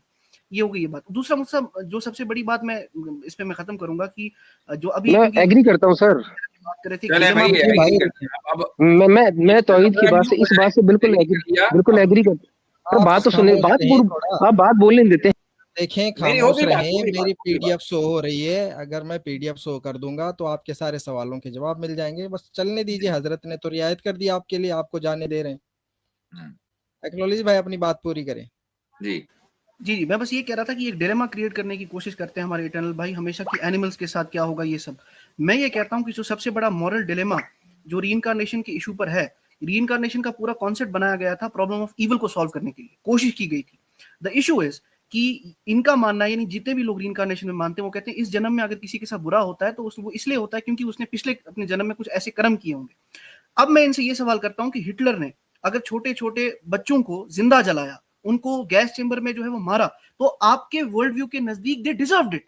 This is one of the biggest moral dilemma मेरे नजदीक, कि जो रीइंकार्नेशन पे सवाल उठाता है। जी मुसा, जबरदस्त। चलें जी, आगे बढ़ते हैं। इंजीनियर को लेते हैं, इनसे पूछते हैं, अगर ये उनके फॉलोवर्स में होंगे तो ठीक, नहीं तो फिर अभी नॉन मुस्लिम को लेंगे। जी भाई। जी उमर। अस्सलाम वालेकुम। वालेकुम अस्सलाम। जी मुफ्ती साहब सुनाए, क्या हाल है? ठीक है? बिल्कुल ठीक। आप फिरका इंजीनियर से ताल्लुक रखते हैं? नहीं सर, मैं स्टूडेंट हूँ इंजीनियर का। अच्छा, तो फिरका फिरका तो इंजीनियर से ताल्लुक रखते हैं, ठीक है, बहुत अच्छी बात है जी। नहीं, मेरी बात मुकम्मल होने दें। नहीं, मुकम्मल हो गई। मैं अब आप स्टूडेंट के हैं या मुकल्लिद के हैं, वो दोनों बराबर ही है जी। आगे बढ़ें। नहीं, मैं उनकी हर बात से इत्तेफाक नहीं करता, मैं सिर्फ उस बात से नहीं, इत्तेफाक हर करता हूँ जो हाँ कुरान और हदीस में है। जी, ठीक है। उनकी मेरा कौन सी बात कुरान और हदीस में है और आपको ऐसा लगता है कि वो बात कुरान और हदीस में नहीं है, और चलें ये इस तरह ले लें, उनकी कौन सी बात से आप इत्तेफाक नहीं करते हैं? उनकी हम्म, अक्सर बहुत सी बातें, जिस तरह ये सेकुलरिज्म हो गया, या वो इमरान खान पे बात करते हैं, या इस तरह की और जो बहुत सी बातें हैं। यानी पॉलिटिकल मैं बातों से आपको उनकी इत्तेफाक नहीं है। आप चूंकि इमरान खान की पार्टी से आते हैं तो इसलिए आपको इमरान खान के ताल्लुक से उनकी बात कहीं भी पसंद नहीं है, ठीक। नहीं, मैं इमरान खान से कोई ताल्लुक नहीं है मेरा। तो इमरान खान के खिलाफ जो उसने बातें की हैं वो आप उनसे इत्तेफाक करते हैं कि इख्तिलाफ करते हैं? मैं मानता हूँ कि जो उन्होंने बात की है वो बात ठीक है, इमरान खान में वो खराबियां हैं, लेकिन ठीक। मेरा ये मानना है कि इस खुलासा वक्त क्या निकला? खुलासा ही निकला कि पॉलिटिकल बातों पर आपको उनसे इख्तिलाफ है। जी कह जी, सकते हैं अब थोड़ा दीनी बहुत। बातों में कौन सी ऐसी बात है कि जिनसे आपको उनसे इख्तिलाफ है दीनी बातों में? दीनी बातों में तो इस वक्त मुझे कोई नहीं चैट मिला। के आप मुझे अंदर बता दें। चैट के अंदर नहीं, चैट आप के मुझे अंदर बताएं। ब्लेस्फेमी हो, एक मिनट मैं इंजीनियर भाई, एक मिनट, जी चैट के अंदर ब्लेस्फेमी हो रही है, मॉडरेटर नहीं है आतिफ भाई, please take care of it. जी अच्छा, कंटिन्यू कर। मुझे जी मुझे थोड़ा सा जी जी जी, नहीं कंटिन्यू नहीं, मैं करने दें। शुरुआत यहाँ से करेंगे चूंकि आपने ये कहा कि नहीं हमें तो बहुत सी बातों से उनसे जी इख्तिलाफ है, तो दीनी बातों में आपको उनसे कहाँ इख्तिलाफ है वो बताइए। मैं वही बात कर रहा हूँ कि आप मुझे बताएं, नहीं मतलब भाई, कोई ये भी आप बात बताएंगे, जो आपका दावा है कि आपको इख्तिलाफ है, तो मैं पूछ रहा हूँ कहाँ इख्तिलाफ है। जिस तरह वो कहते हैं कि जिस तरह गुस्ल में वो कहता है कि बाद में अगर पाँव जो धोने हैं ना, हाँ, हज़रत मोहम्मद सल्लल्लाहु अलैहि वसल्लम से साबित है कि उन्होंने एंड पे पाँव धोए हैं, तो वो कहते हैं कि वो अगर पाँव मतलब धो लें तो अफ़ज़ल है। तो लेकिन मेरा ये मानना है कि उस वक़्त जो मतलब था कि पाँव गंदे हो जाते थे, इसलिए हाँ, हज़रत मोहम्मद सल्लल्लाहु अलैहि वसल्लम धोते थे। अभी तो और सिस्टम, अभी तो बाथ हैं, वॉशरूम है, साफ़ हैं, इनमें अगर ना धोए जाएँ तो ठीक है। नहीं इस तरह की नहीं मतलब छोटी-छोटी सी बहुत सी बातें हैं इन छोटी छोटी जो बातों में आपको इंजीनियर साहब से इख्तिलाफ है। इंजीनियर साहब कहते हैं कि गुस्ल में पाँव धोने जरूरी हैं। वो कहते हैं आखिर अफजल है, में मैं कहता हूँ ये होना ही नहीं चाहिए। होने ही नहीं चाहिए। अच्छा जी ठीक है। जी यानी आपको इस इख्तिलाफ है कि पाँव अगर धो लिए तो पानी वेस्ट हुआ, इसराफ हो गया ये। नहीं नहीं, पानी वेस्ट की बात मैं नहीं कर रहा, मैं वैसे क्यों बता नहीं रहा हूँ धोने कि चाहिए भाई? क्योंकि उस वक्त तो ये था ना, क्योंकि वो बताते हैं साथ में कि उस वक्त मट्टी होती थी नीचे, तो जिसकी वजह से पाँव गंदे हो जाते थे। ठीक, बात तो अफजलियत तो की हो रही ना। अगर पाँव गंदे हो गए और आपको पता है कि पाँव गंदे हैं, तब तो धोना जरूरी है, फर्ज हो जी गया, फिर वरना जी गुस्ल ही फिर नहीं तो होगा। जरूरी है, लेकिन वो मैं ये कह रहा हूँ अब कि अगर अभी इसकी बात जरूरत नहीं है। अफजलियत की हो रही है कि वहां मट्टी नहीं है, अब पाँव धोना अफजल है कि अफजल नहीं है? मैं कह रहा हूँ वो काम करना ही नहीं चाहिए, जो मतलब है कि उस वक्त एक मजबूरी थी, एक मजबूरी और इसलिए थी कि स्पेसिफिक। ये शक था कि भाई पाँव खराब ना हो जाए, और अगर आपको जी यकीन हो कि पाँव खराब है तो आपके लिए धोना फर्ज है। जी बिल्कुल, मैं यही बात कह रहा अब हूँ। मैं ये पूछ रहा हूं कि अभी क्या है, एक नॉर्मल वॉशरूम के अंदर आप गुसल खाने में नहा रहे हैं, जी तो धोना अफजल है कि अफजल नहीं है? मेरा ये मानना है कि नहीं अफजलियत की धोना बात हो चाहिए। रही, सिर्फ अफजलियत की। अब किसी के नजदीक अफजल है, किसी के नजदीक नहीं, आपके मैं नजदीक नहीं भाई, धोता। आपके नजदीक अफजल नहीं है? नहीं, मैं कोई जमात को लेके नहीं चाह रहा, मैं सिर्फ अपनी इस्लाह के लिए आया हूँ। आपके मैं पास भी बिल्कुल मैं समझ स्टूडेंट गया। के तौर पे आपने आया। चूंकि तारुफ एक मैं खास आपके पास नहीं शख्सियत, एक खास फिरके के इमाम के हवाले से कराया है, तो ऑब्वियसली नहीं, बात है कि हम तो इसी मुफ्ती मौजू साहब पर मेरी बात बात करेंगे। सुनें। जी मैं आपको बात क्लियर करता हूँ जी कि सबसे पहली बात कि जो फिरका है ना, तो जी। कुरान में अल्लाह ताला ने कहा है कि ए मोमिनो अल्लाह की रस्सी को मजबूती से थामे रखो और हाँ फिरके बिल्कुल पे कलम बिल्कुल लो। बिल्कुल, ये सब इसकी वजह बातें से हमें बताने की कतन कोई जरूरत नहीं है, क्योंकि इसकी हम वजह तो, से हमारा मैं इम्तियाज, मेरे भाई सुन लीजिए, हमारा जी इम्तियाज गुज़िश्ता 3 सालों की आप स्ट्रीम उठाकर देख लें, जी यही है कि हम फिरका वारियत के ऊपर बात ही नहीं करते हैं। जी बिल्कुल ये ठीक? बात है। ये आपको भी पता है, और सब यहाँ आपके इमाम साहब को भी पता है, सबको पता है। जी बिल्कुल। लेकिन मुझे एक बात बताएं कि जी जी फिरकों पर जो बात करेगा, जी ठीक जी है, फिरकों पर, फिरका, और जी उसके ये कहेगा कि भाई मेरे एक स्टूडेंट्स हैं, उसके एक खास मेथोडोलॉजी डेवलप हो जाएगी, उसकी एक खास फिक्र होगी, ठीक है, तो जी क्या ये खुद एक फिरका नहीं हो गया? लेकिन मैंने देखा है कि उनकी जो भी आप कह रहे हैं कि एक अपनी फिक्र होगी, वो हम्म, फिक्र जो है वो किसी ना किसी फिरके से मिलती है। किनकी? अभी ये इंजीनियर साहब की, अभी ये इंजीनियर साहब की फिक्र हज़रत किसी अली। ना किसी फिरके से मिलती है। जी ठीक है, तो मसलन उनकी इस मसले में, मसला ए में उनकी फिक्र मिली सलफी हजरात से, मसला बी में उनकी फिक्र मिली बरेलवी हजरात से, और सी में मिली उनकी फिक्र देवबंदी हजरात से। तो जी ये जो खिचड़ी बनी है, फिरका खिचड़िया, या फिरका जी हो गया कि नहीं? ये फिरका नहीं है, ये है अच्छा, ये कुरान क्या और है? हदीस। नहीं, कुरान और ये हदीस है कि ये फिरका इसलिए हो गया चूंकि जी इसके पीछे कोई उसूल नहीं है। अब मुझे आप चूंकि कुरान और हदीस के हवाले दे रहे हैं, मुझे एक बात बताएं, जी जी किसी भी हदीस को सही मानने, अगर दो हदीस में इख्तलाफ हो जाए, दो हदीस में तारुज हो जाए, जी किसी एक हदीस को दूसरी हदीस पर राजिह देने, तरजीह देने के आपके यहाँ क्या उसूल है, आपके फिरके में? सर मेरे फिरके में तो कोई असूल की बात नहीं है, मैं वही चीजों को लेके चाह रहा हूँ जो मुहद्दिसीन ने बताए हैं, जो उन्होंने नहीं, वो असूल क्या बनाए हैं। बताए हैं? दो हदीसों के दरमियान तजाद हो गया, टकराव हो गया, एक को दूसरे पर तरजीह देनी है, कैसे देंगे अगर आपके अगर फिरके तो के बाद? अगर जी। मैं अपनी बताऊंगा, क्योंकि मैं खुद अपनी स्टडी करता हूँ, मैं इंजीनियर साहब का सुनता नहीं हूँ नहीं, सिर्फ आपने एक चीज। तारुफ कराया इंजीनियरी फिरके का, तो आपको वही बता, आप जो कहेंगे हम ये मानेंगे कि ये इंजीनियर साहब की बात है। जी। नहीं नहीं है, आप ऐसे ना माने, आपको मेरी बात समझ नहीं है, आप शुरू से उनको समझिए। रिप्रेजेंट कर रहे हैं और ना माने? नहीं जी। नहीं, मैं किसी को रिप्रेजेंट नहीं कर रहा सर, मैं अच्छा, सिर्फ अपनी अपनी कबर का चले माने हूँ, चले मैं चले, सिर्फ। ठीक है ठीक है, ये भी सही है, ये वाला भी मान लेते हैं आपकी। हाँ जी, तो दो हदीसों में तारुज होगी, आप एक को तरजीह देनी है। क्या उसूल है? मैंने जो अभी तक देखा है ना, रफ़ी यदैन के लिहाज से या ऊंची आमीन के लिहाज से या इस हिसाब से सारा, तो मुझे कोई भी दो हदीसें ऐसी नहीं मिली जो बिल्कुल 180 डिग्री एक दूसरे से मुख्तलिफ हों। कोई बात अगर नहीं, दो मैं कह ऐसी रहा हूं हैं कि उनमें से आपको दो हदीसों में तारुज दिख रहा है, ठीक है, इन दो हदीसों आप में कोई से मिसाल दें, मिसाल के तौर पे। किसी भी दो हदीस में मैं आपको कहता हूँ ऐसा तारुज, हो ही नहीं सकता, ऐसा हो ही नहीं सकता कि वो चीज बात जो हमें मालूम है, वो हमें मालूम है कि नहीं हो सकता। मैं कह रहा हूं दिख रहा है, दो हदीसों में तारुज दिख रहा है, दिखने की बात हो रही, मैं नहीं कह रहा हूं है, वो तो हमें भी मालूम है कि नहीं है, दिख सर रहा उसके है, तो पीछे आप देखा जाएगा। कैसे उसको सॉल्व करेंगे ये आप बताएंगे ना, सवाल तो मैंने देख आपसे पूछा है। नहीं देखा जाएगा कि इसके पीछे जो ये मतलब हैं हदीसें सही हैं, हम्म मतलब कौन सी बुक से ली गई हैं, अच्छा ठीक, सही हैं से ली जी तो गई सही, हैं या जी जो सही हदीस कैसे डिसाइड करेंगे कि ये ज्यादा सही है? वो तो मुहद्दिसीन ने उस पे बताया है ना, वो इमाम क्या बुखारी बताया? ने नीचे लिखे हैं, जो शरह बुखारी हुई है या जो मुहद्दिसीन उन्होंने बताया है ये बातें कि क्या? ये हदीसें सही हैं, ये गलत हैं। नहीं, क्या बताया? ये हदीसें सही कि हैं, ये हसन हदीसें गलत हैं। तो हसन है, हसन है, ये ज़ईफ है। आप गोया के जो मुहद्दिसीन हैं जिन्होंने हदीसों की कैटेगराइजेशन की और उसके बाद ये बताया ये हदीस सही है या नहीं है, जी सनदों को देखकर बताया ना। मसलन सनद में 5 बंदे हैं, जी ठीक है? बिल्कुल। सनद में 5 बंदे हैं, पांचों को देखा कि भाई ये भी ठीक है, ये भी ठीक है, ये भी ठीक है, ये भी ठीक है, और उसके बाद कहा कि भाई ये हदीस सही है, ठीक है? आपने जी उसको मान लिया।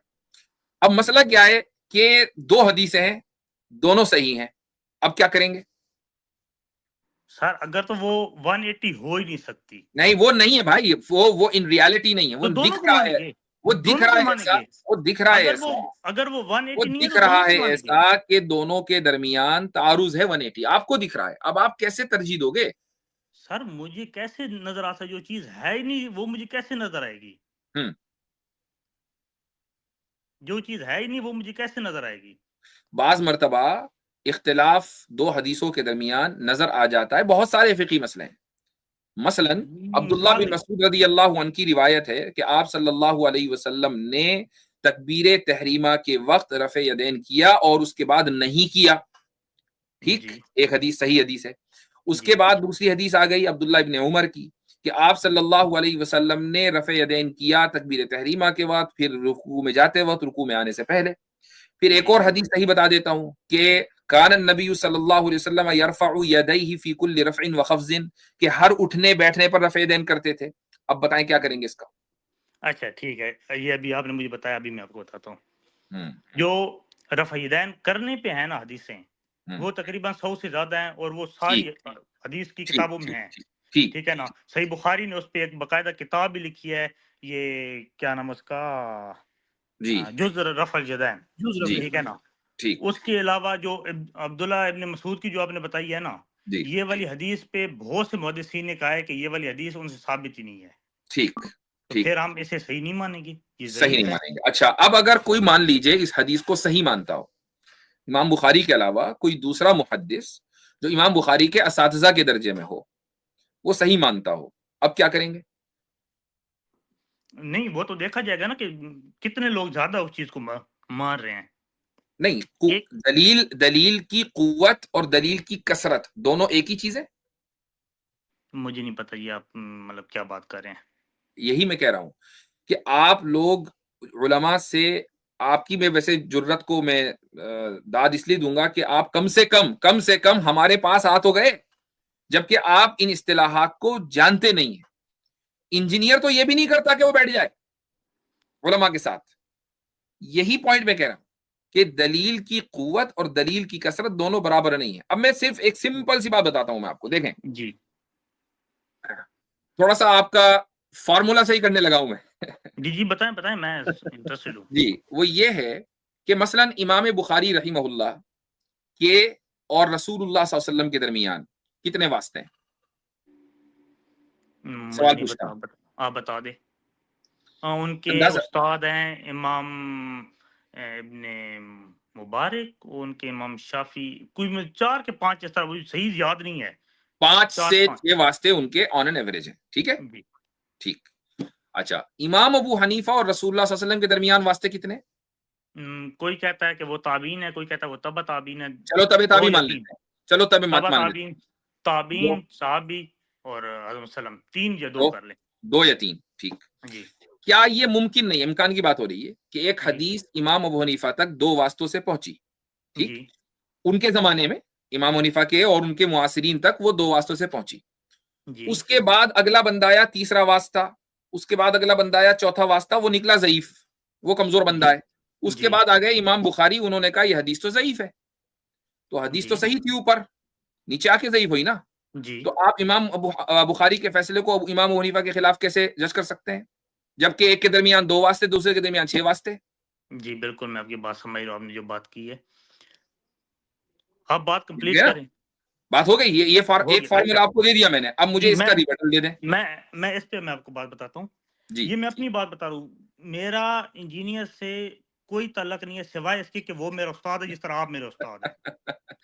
सीरियसली मेरे मैं आपको भाई सीरियसली बात मेरे बता रहा हूँ। भाई मेरे भाई मेरे मेरी भाई बात सुन सुनिए लीजिए सर, जी सर मेरी बात एक बार आप सुन ले, आपको क्लियर हो जाएगी जी कि मैं बहुत से लोगों को अपना उस्ताद मानता हूँ। यहाँ पे मैं स्पेन में रहता हूँ, यहाँ भी जो मुझे जिस मस्जिद में जाता हूँ उन्हें भी मैं अपना उस्ताद मानता हूँ। आप भी मेरे उस्ताद है, आपने मुझे बातें बताई हैं।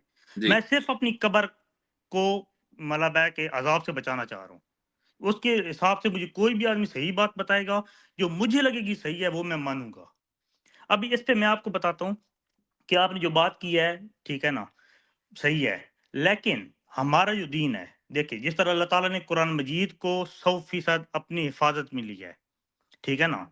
ये जो हदीसों का जो इल्म है, कुरान मजीद में बहुत सी ऐसी चीज़, जिस तरह आप बता रहे थे कि नमाज का हो गया या हज के महीनों का हो गया, ये हमें नहीं मालूम होता कुरान से, ये हमें हदीसें बताती हैं, ठीक है ना। इस हिसाब से ये हदीसें जो हैं ये बहुत इंपॉर्टेंट है। ये कोई साइंस का इल्म या कोई एम कोई किसी की शेर व शायरी की किताब नहीं है कि जो गलत हो जाए, ये जो मान ली जाए तो मान ली जाए, ना मानी जाए तो कोई इतनी इंपॉर्टेंस नहीं रखती। हदीस की किताबें बहुत इंपॉर्टेंस रखती हैं, ठीक है। इस हिसाब से क्या मेरा खुदा ने ये जो दुनिया बनाई है, ये जो सारा कुछ बनाया है, सब कुछ हमारे लिए बना है ना। दुनिया, आसमान, सितारे, समंदर, जानवर, चरिंद परिंद, ये क्या अल्लाह ताला ने एंड पे हाँ, इसलिए बनाया है कि एंड पे इन्हें किसी चीज की ऑथेंटिकेशन का पता ही ना हो। किसी का दिल करे तो वो ज़ईफ हदीस पकड़ ले, किसी का दिल करे वो सही पकड़ ले, कोई अपने फलसफे पे बैठ जाए, कोई किसी और चीज पे बैठ जाए और आखिर पे मेरे तक पहुंच जाए। या ठीक अल्लाह ताला बिल्कुल ने सही एक सही चीज बताई होगी जिससे हम समझेंगे तो ठीक है। क्योंकि सही शरह, सही जो सही मुस्लिम है ना बुक, उसमें इमाम मुस्लिम ने मुकदमा लिखा है और जी उन्होंने गिरफ्त किया इमाम अहमद बिन हम्बल और इमाम इब्न अबी शोबा पे, मेरे ख्याल में।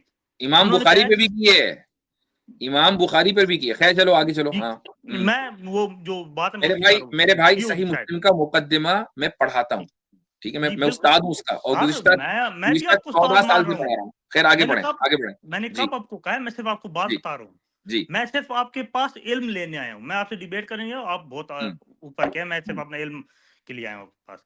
तो उन्होंने उसमें कहा है कि ये जो जो मतलब मुहद्दिसीन से जिन्होंने बहुत सी हदीसें लिखी हैं, मतलब इमाम अहमद बिन हम्बल, जिन्होंने, वो कहते हैं कि इन्होंने सिर्फ लोगों को ये शो कराया है कि हमारे पास बहुत इल्म था, हमें बहुत हदीसें आती थी। उन्होंने कहा कि क्या हमारे पास सही हदीसें खत्म हो गई या जो हम हुँ, ज़ईफ ठीक, हदीसों ठीक। से अपना देखिए दीन आपने साबित देखिए बात करें? लंबी हो गई है। आप जो भी बात कह रहे हैं ना, मुझे जी, उससे जी। कोई इख्तिलाफ नहीं है। मैं जी, और जी। आप दोनों एक ही पेज पर हैं कि सही हदीस ही ऑब्वियसली बुनियाद है दीन की, उसी को दिया जाएगा, सुन्नत को जी, पर अमल किया जाएगा, सही बिल्कुल। सुन्नत पर, सुन्नत साबिता जिसको बोलते हैं। ज़ईफ हदीसों से अहकाम नहीं निकला करते हैं। जी, बिल्कुल बिल्कुल। ठीक बात है ना? जी, आपने कहा जी आप भी उस्ताद हैं, इंजीनियर साहब भी उस्ताद हैं।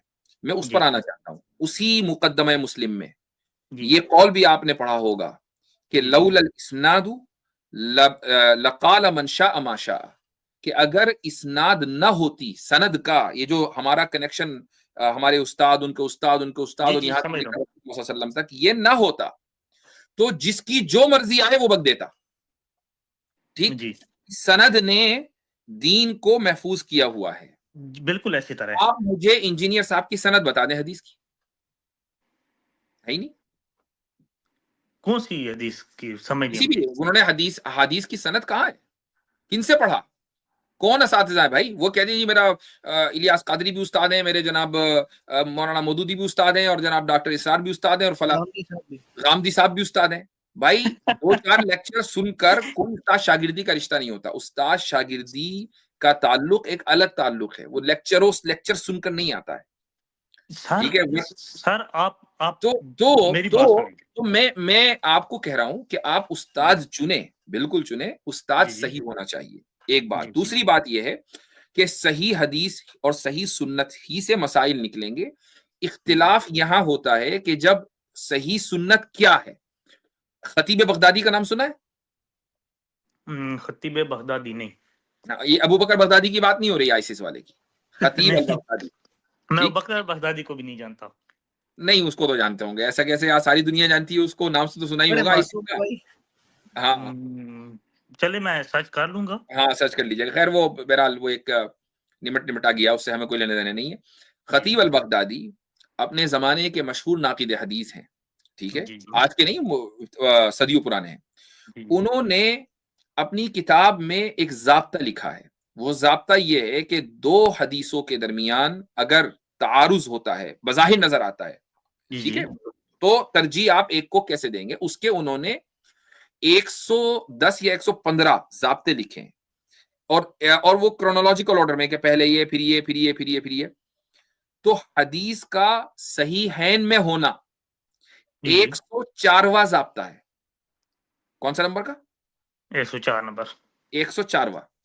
अब आम लोग क्या करते हैं, बचूंगड़े किस्म के लोग 103 क्रॉस करके सीधे 104 पे पहुंचते हैं। 103 पे जंप लगाएंगे, सब जी स्किप, सीधा 104 पे। बिल्कुल। क्यों? चूंकि उनकी रसाई वहीं तक है। अच्छा आपकी रसाई अगर वहां तक ना होती बल्कि आगे होती ना, तो आप इन 103 ज़ाब्तों पर भी बात करते। जी और मैं ये बता दूं, अभी एक कमेंट भी नजर से गुजरा कि भाई मैं तो फिरकों पर बात नहीं करता हूं, तो मैं किन मौजूआत पर आ गया। जी नहीं, मैं फिरकों पर वाकई बात नहीं करता, और आज भी मेरा वही उसूल है, और मैं अपने उसूल पर का पाबंद हूं। हाँ, फिरका इंजीनियरिया एक अलग फिरका है। वो फिरका क्या है, मैंने अभी शुरू में बात की, चूंकि शुरू में इतने लोग नहीं थे, मैं इसलिए दोबारा बात कर रहा हूं। जी जी मैं, कैसर भाई और जो दूसरे हजरात हैं, हमारा मौक़िफ़ बिल्कुल 2-4 की तरह वाज़ेह है कि इंजीनियर रैंड कॉर्पोरेशन का स्कॉलर है।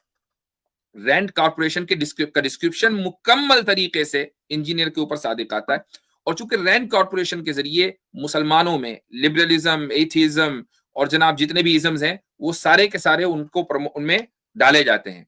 और इनको कामयाब बनाने के लिए ये जरूरी है कि जो उलमा सद्दे सिकंदरी इन फिरकों नहीं बल्कि इन इज़म्स के सामने खड़े हुए हैं, उन उलमा को के ताल्लुक से डाउट्स पैदा कर दिए जाएं। बरेलवियों में बरेलवी उलमा के ताल्लुक से, जो देवबंदी हजरात हैं देवबंदियों के उलमा के ताल्लुक से, जो सलफी हजरात हैं तो सलफी उलमा के ताल्लुक से, किसी को छोड़ा ना जाए, ठीक है। शियों में शी स्कॉलर्स के ताल्लुक से। जब सारे के सारे अपनी रिवायत से कट जाएंगे तो कहां आएंगे? वो लिबरल बनेंगे, वो सेक्युलर बनेंगे, और इस तरीके से रैंड कॉर्पोरेशन का एजेंडा बिल्कुल नहीं सही नहीं नहीं होगा। नहीं नहीं सर सर नहीं, ये मैं असल आपको में बात आप बताऊं इस चीज को जिस दिन समझ लेंगे ना, उस दिन आप भी तौबा सर, करेंगे मस्जिद में मैं जाकर आपको कि मैंने अपनी अभी मैं जिंदगी के आपको बता पिछले रहा हूँ महीने ना एक आदमी के पीछे जाय कर दिए। मैं सर, सिर्फ मैं ये आपको कह बता रहा रहा हूँ सर, मैं आपको बता रहा हूँ, मैं अभी मेरी इस वक्त उम्र है 24 साल। जी, मैं 22 साल तक मैं देवबंदी था। कोई बात और नहीं। मेरी बात सुने, देवबंदी मेरी देखो, बात सुने देवबंदी होना कोई सर, फर्ज ऐन नहीं है, मेरी ठीक है ना। बात बनो देवबंदी पूरी कुछ बात भी बन सुने जाओ। बात सिर्फ ये है, सर। बात अब सिर्फ ये है कि आप अपने आप को रिवायत के उस तसलसल से जोड़ें, वरना गुमराह हो जाएंगे। जी सर, मैं वही रिवायत के बात बता रहा हूँ। तसलसल से जोड़ना जरूरी है। जी मैं आपको वही बात बता रहा इसमें हूँ इसमें सर। मैं एक बात ऐड अब करूंगा मुफ्ती साहब, एक सेकंड रुक जाए मेरे भाई। मैं जी अक्सर बात ये मतलब खुद भी सोचता हूँ मुफ्ती साहब कि इतना एक अच्छा खासा लॉट है जो इंजीनियर साहब को सुनता है। अल्लाह ताला इंजीनियर साहब को लंबी उम्र दे, ये मेरी दुआ है। लेकिन at the end of the day सब ने आमीन। जाना है। जब वो चले जाएंगे, फिर इस लॉट का, जिसको मैं कहूंगा ये बेचारे मतलब एक ऐसा शीप का लॉट है कि ये कहां जाएगा। मतलब ये इतने ज्यादा कंफ्यूज हो जाएंगे कि उसके बाद पता है क्या होगा, ऐसी एनार्की फैलेगी। कोई बोलेगा मैं हूं इंजीनियर साहब का स्टूडेंट, मैं उठूंगा, कोई बोलेगा मैं हूं। आपको अंदाजा नहीं है इसके कॉन्सिक्वेंसेस क्या होंगे। अभी मैं नहीं, आपको वो तो जवाब आज दूं। ही हो रहा है ना, वो तो आज ही हो रहा है। फिरका तो बन चुका भाई, वर्चुअल फिरका बन चुका ना। आप वो कहते हैं हमारी मस्जिदें नहीं, फिरकों की मस्जिदें मदरसे होते हैं। भाई यूट्यूब पे आपका मदरसा खुला हुआ है। मस्जिदें जिस दिन जब आप मर जाएंगे तो मस्जिदें भी बन जाएंगी। सर आप मेरी बात सुने जरा, जी थोड़ी सी मेरी बात सुने। मैं अभी आपको आपका भी जवाब देता हूँ, उनका भी जवाब देता हूँ, जी ठीक है ना। जो मुझे लगता है, आप कह रहे हैं कि जो इंजीनियर साहब को जो सुनता है वो फिर लिबरल हो जाता है, मतलब अपने फिर से हट जाते हैं। मैं रिवायत के, मेरे अल्फाज पर वो गौर कीजिए, जी रवायत के रिवायत के तसलसल से वो कट जाता है। जी बिल्कुल मैं वही बात जी करूँ। रवायत के तसल्सल, मैं 22 साल में देवबंदी था। ना ही मैंने कभी कोई रूटीन से नमाजें पढ़ी थी, ना कोई रोजे रखे थे। अल्लाह मेरी पुरानी बातों पे मुझे माफ करे। जी जब से मैंने इंजीनियर साहब को सुना है, अभी मेरी तौहीद भी पहले की निस्बत बेहतर है, रिसालत भी, इसके अली भी, देखें इसके देखें मेरी मेरी बात देखें, सुने, मैं एक मेरी बात मेरी बताता हूँ आपको सर कि देखिए, सही आप बुखारी में सवाल एक करेंगे, रिवायत है, सही आप बुखारी सवाल में एक करेंगे, रिवायत है। मुझे जब बताने नहीं देंगे आप फिर उस पे नहीं, एक आपकी और बात सवाल सुन ली ना करेंगे। मैंने। बहुत अच्छी बात है कि आप उनकी वजह से, आपने कहा नमाज़ें वमाज़ें आप पढ़ने लगे, बहुत अच्छी बात है। नहीं मैं तो आप मेरी आप पूरी जी बात सुनिए एक दफा जी, प्लीज चलें प्लीज। सुनाएं, मुख्तसर कीजिएगा। जी मैं मुख्तलिफ कर दूँ। जी उसके बाद मैंने खुद अभी सही बुखारी पढ़नी शुरू की है, ठीक है। उसके बाद मैंने बहार शरीयत पढ़नी शुरू की है। यहाँ पे जो उलमा है वो बरेलवी हैं, उनके कहने पे बहार शरीयत पढ़नी शुरू की है। मेरे पास अभी गुनियत तालिबीन, तज़किरतुल औलिया, ये सारी किताबें वो सारी मैं पढ़ रहा हूँ, ठीक है। और ये सिर्फ इसी वजह से मैं पढ़ रहा हूँ कि जब मैंने देखा है कि ये तो सारे उलमा जो हैं एक दूसरे के इनमें चीज़ें खराब हैं, तो मैंने फिर कहा कि मैं खुद इस पे स्टडी करता हूँ और खुद मैं देखता हूँ कि ये क्या चीज़ है, ठीक है ना। और जो वो भाई बात कर रहे हैं, क्या नाम है उनका, अकनाली इस्लाम, उन्होंने जो बात की है कि उनके मरने के बाद क्या होगा। नहीं नहीं नहीं उनके नहीं, आप मरने के मेरी बात पर रहिए पहले। वो जब जी होगा, जी जब मरेंगे, जब देखा जाएगा, जब वो जी मरेंगे क्या होगा। अभी ना आप कमेंट कर सकते, वो उन्होंने कमेंट कर दिया, उसको क्या डिफेंड करेंगे। आपको क्या पता क्या होगा, कुछ भी नहीं। अच्छा, चलिए बात ठीक ये है। है कि आपने इंजीनियर साहब की वजह से नमाजें पढ़नी शुरू कर दी। 22 साल तक आप देवबंदी रहे, आप नमाज नहीं पढ़ते थे। पहली बात तो ये है कि क्या देवबंदियों की किताबों में या बरेलवियों की किताबों में या शियों की किताबों में, किसी भी फिरके की किताबों में लिखा हुआ है कि भाई नमाज नहीं पढ़नी? क्या इस वजह से आप नमाज नहीं पढ़ रहे थे, या अपनी सर हमें शहवतों की मौलवियों ने वजह ये से? बात बताई नहीं है या अपनी शहवतों की वजह से नमाज नहीं पढ़े थे? Point number 1। Sir. Sir point हमें नंबर 2, मौलवियों ने होल्ड ऑन। पॉइंट नंबर 2, जी ये है कि बाज मर्तबा अल्लाह ताला किसी फाजिर से भी दीन की खिदमत का काम ले लेता है, किसी जी फाजिर जी से भी। यह हदीस में जी मौजूद है। आपको यह हदीस याद होगी कि हजरत अबू हुरैरा रज़ी अल्लाह अन्हु को ख्वाब में शैतान आयतुल कुर्सी सिखा के चला गया। जी, बिल्कुल यही बात है। यह हदीस बुखारी में तो है ना। तो जी जी, मैं आप सुनिए अगर किसी आदमी के, मैं ये नहीं कह रहा कि इंजीनियर दिन रात जो है बस वो ये कह रहा लिबरल बनो, लिबरल बनो, लिबरल बनो, ऐसा नहीं है। जाहिर सी बात है कि कुरान हदीस की भी कुछ ना कुछ बातें होती होंगी। तो आप बिल्कुल ऐसी जैसे बात लोग, है। आप हजरात ने देखा भाई कुरान हदीस की 2-4 बातें हैं। अब उन 2-4 बातों में मसलन 60%, 70% या 40%, मैं कहता हूँ 10% ही गलत है। आपने उन बातों को सही समझा जी और उन बातों की वजह से आप नमाज पढ़ने लगे, बहुत अच्छी बात है। आपका दीन नमाज के ताल्लुक से इंशाअल्लाह आप अल्लाह के यहाँ यानी सुरखुरू रहेंगे नमाज के ताल्लुक से, जब आपसे सवाल किया जाएगा। बात जी फिक्र की हो रही है, अमल की नहीं हो रही है। जी जी, फिक्र बिल्कुल की हो रही है। अमल और फिक्र में फर्क होता है।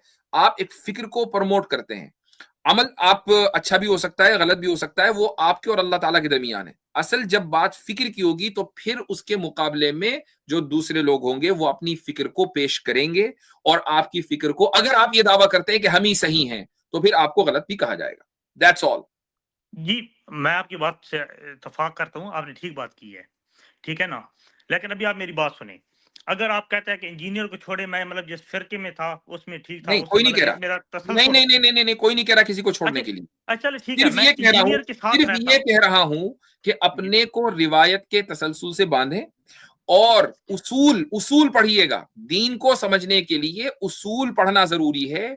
किसी भी आदमी के चीखने चिल्लाने से मुतासिर ना हो, बस ये मैं बिल्कुल, कह रहा आपने हूँ। आपने ठीक बात की है। अभी मेरी बात चले सुने। मैं इंजीनियर को भी ठीक है, सुनता फिर नहीं, इजाजत लेंगे। मुझे थोड़ा-सा टाइम दीजिएगा। उमर भाई टाइम कयामत तक है इंशाल्लाह, आप करें न ए तहकीक करें, 1 मिनट दे हजरत ने दें। जो फरमाया। चले एक रखिए, अपनी बात रखें, फिर इजाजत लेंगे, थोड़ा शॉर्ट में ही जी, जी, रखिएगा। जी, जी, ठीक है, ठीक है। मैं अब ये बात बता रहा हूँ आपको कि ठीक है, इंजीनियर को भी सुनने, अपनी जो एक तसलसल है उसे भी कायम रखें, ठीक है ना। लेकिन आप ये बताएँ कि हम थोड़ा-सा ऊपर जाएँ ना, ये चले जाएँ अहमद रज़ा बरेलवी तक या अशरफ अली थानवी तक, तो वो तो एक-दूसरे को काफ़िर और क्या कुछ कह रहे हैं। तो फिर हमें कैसे पता चलेगा कौन-सा ठीक है, कौन-सा गलत है? ठीक है, आपसे हम सवाल नहीं मैं होगा, आपसे रोजे कयामत ये सवाल नहीं होगा कि कौन सही है, इनमें कौन गलत है। मैंने इसीलिए कहा कि आपको फिरकों से एलर्जी है ना, मुझे भी एलर्जी है। ठीक है, आपको मैं ना देवबंदी बनाना चाह रहा हूं, ना आपको जी, बरेलवी बनाना चाह रहा हूं। मैं जी, आपको जी। क्या कह रहा हूं कि रिवायत के तसलसल से, मैं इसी लफ्ज बोल, रिवायत के तसलसल से अपने को जोड़ें। सर वो ठीक है, रवायत क्या है? वो एक्सप्लेन करना। आपको किसी फिरके विरके में आने की कतन कोई जरूरत नहीं है। मुझे भी सर चिड़ है, आपको भी चिड़ है। मुझे रवायत बताएँ, मुझे वो रवायत नहीं समझ आ रही। उमर भाई, बता आपने दिया। ये बात की है ना, आपने ये बात की है, होल्ड ऑन उमर भाई, आपने ये बात की है ना जी, कि दूसरे फिरके वालों को काफिर कह रहा है, इंजीनियर साहब ये काम नहीं करते। मेरे चैनल पर जाएं, नहीं, इंजीनियर नहीं, साहब की वीडियो मिलेगी आपको। इंजीनियर को उन्होंने गोली उन्होंने मारे। मुफ्ती यासिर सर नदीम अलवाजदी को सर उन्होंने इंजीनियर मुफ्ती को यासिर नदीम अलवाजदी गोली को दायरा मारे। इस्लाम से खारिज किया है। ये कहा है कि जी, उनका तो सर उसका तो इस्लाम मशकूक है। मेरे भाई, मेरा तो आप ये इस्लाम दलाइल मशकूक ना है उस दें। चक्कर में। हाँ, आप ये सर दलाइल मैं ना कह दें रहा कि वो हूँ मौलवी जो है ना वो काफिर कह रहे हैं एक दूसरे को, इसलिए मैं वहां चला इंजीनियर गया। को गोली मारे। मैं सिर्फ सर से ये पूछ रहा हूँ कि ये मुझे कह रहा है, मुझे इनकी बात पसंद आई है। मैं सिर्फ ये कह रहा हूँ कि वो क्या होगा, क्योंकि मैं थोड़ा सा ऊपर जाता हूँ तो मुझे सब नहीं लड़ते हुए नहीं, नजर थोड़ा आते सा हैं। ऊपर नहीं, वहीं रहे ना। जिनको आपने उस्ताद मान लिया वो तो मुझे काफिर मान रहा है ना, मेरे इस्लाम में शक कर रहा है। अब क्या करेंगे सर मैंने भाई? उसे उस्ताद अगर माना, आपको भी उस्ताद माना है। अगर हजरत थानवी ने अव्वल तो उन्होंने तकफीर नहीं की। मेरा तो इस मौजू पर मजमून है जो मैंने आज से 15 साल पहले लिखा था कि हजरत थानवी ने तकफीर नहीं की। ठीक है, तो होल्ड ऑन, नहीं मुझे किसी बताएं, को मैं गलत पढ़ना कहने चाहता का मतलब काफिर कहना नहीं है।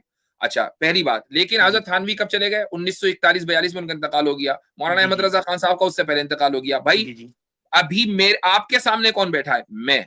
आपका दूसरा उस्ताद कौन है? इंजीनियर। वो इंजीनियर मेरे इस्लाम को मशकूक कह रहा है, और अब आप उससे सवाल करेंगे जाकर कि किस बुनियाद पर मैं तुम्हारी क्यों मानूं, कौन सही है कि जब तुम उसके इस्लाम को मशकूक कह रहे हो? आपने मुझे अपना उस्ताद कैसे मान लिया? अभी मैं जवाब दूं इस बात का। जी, आप इंजीनियर को काफिर कहें, वो आपको काफिर कहे, मुझे दोनों से मतलब नहीं है। मुझे ये मतलब है नहीं, कि मैं नहीं कहता भाई काफिर, पढ़ूं। मैं नहीं कहता काफिर, मैं नहीं, तकफीर नहीं चलिए, करता आप अच्छी इंजीनियर बात है, इंजीनियर ने आपको कहा है, वो करता है, वो जी, करता है। मैं वही कह रहा हूं। और इन्होंने कैसर भाई ने कितनी ही वीडियो के अंदर ये भी दिखा दिया उसकी आवाज में कि वो हजरत थानवी की भी तकफीर कर रहा। भाई जी, मैं वही बात कर रहा हूं सर कि तकफीरी तो वो ठहरा। दज्जाल क्या है? दज्जाल मुझे ना इंजीनियर से कोई फर्क पड़ता है, ना आपसे, ना अशरफ अली थानवी से।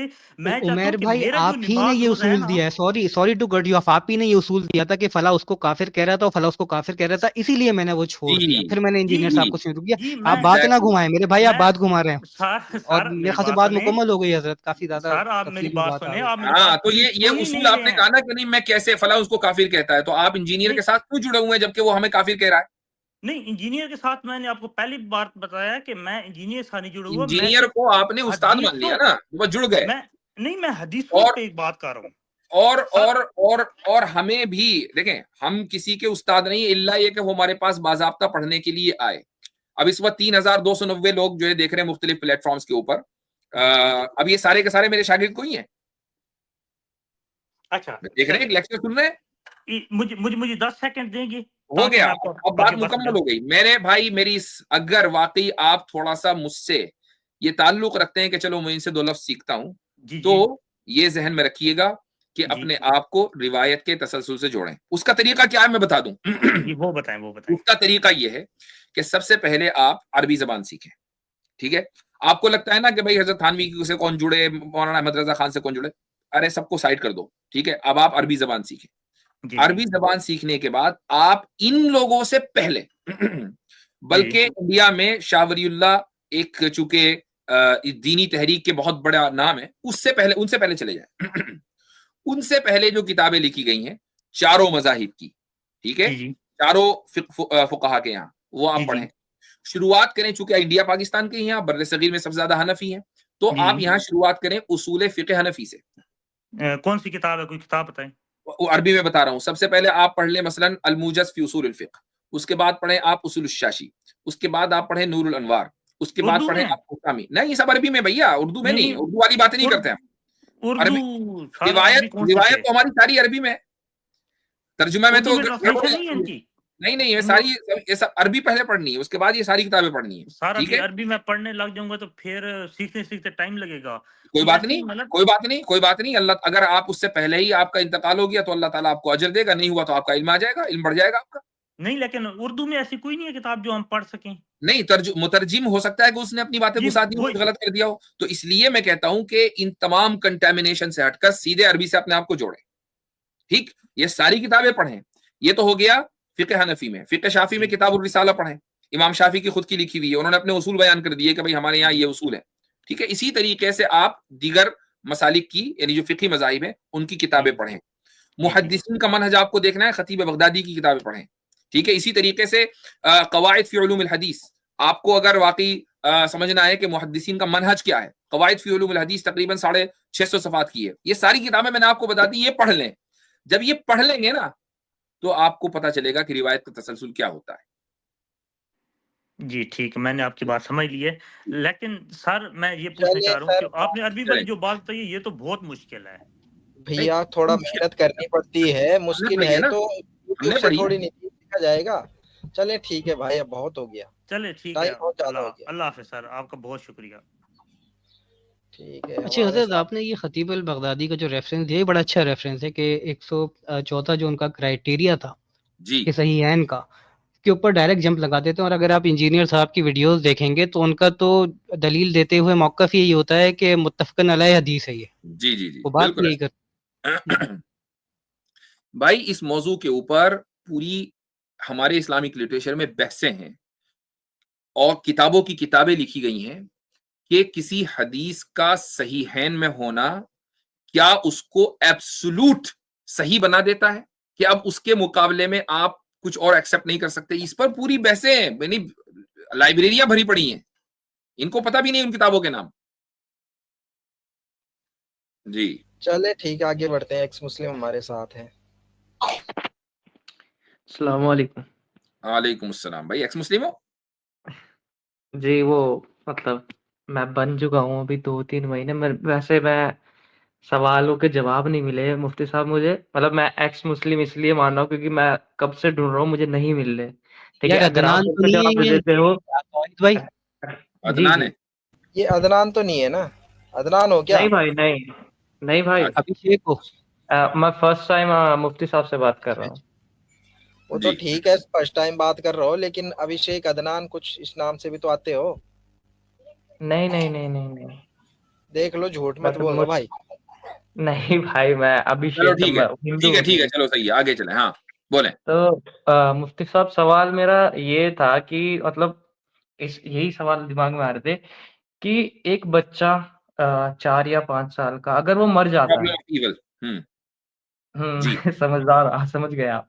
ठीक है, तो ये मर समझदार जाता भी है तो है। उसका उसका पर्पस क्या हम है? तो भाई लफ्ज पहला निकलता है ना, समझ जाते हैं कि कहाँ जा रही है, कई बार ट्रेन आ किधर चुके जा हैं रही है। इसके। जी जी जी जी। तो मेरे को ये बताइए, इस बच्चे का मकसद क्या है जिंदगी में आने का? उस बच्चे का कोई मकसद नहीं है, अब उसके वालिदैन के रफ़े दरजात और उस बच्चे को खुद जन्नत में जाना, ये दोनों मकासिद हैं। इस दुनिया का तो कोई मकसद उसे, नहीं। तो यही है कि उसे as a test product use किया गया है ना? हम तो सारे के सारे टेस्ट के लिए आए हैं, हम खुद नहीं भी नहीं, टेस्ट हैं, हम अब दूसरों के लिए भी टेस्ट हैं और खुद अपने लिए भी टेस्ट हैं।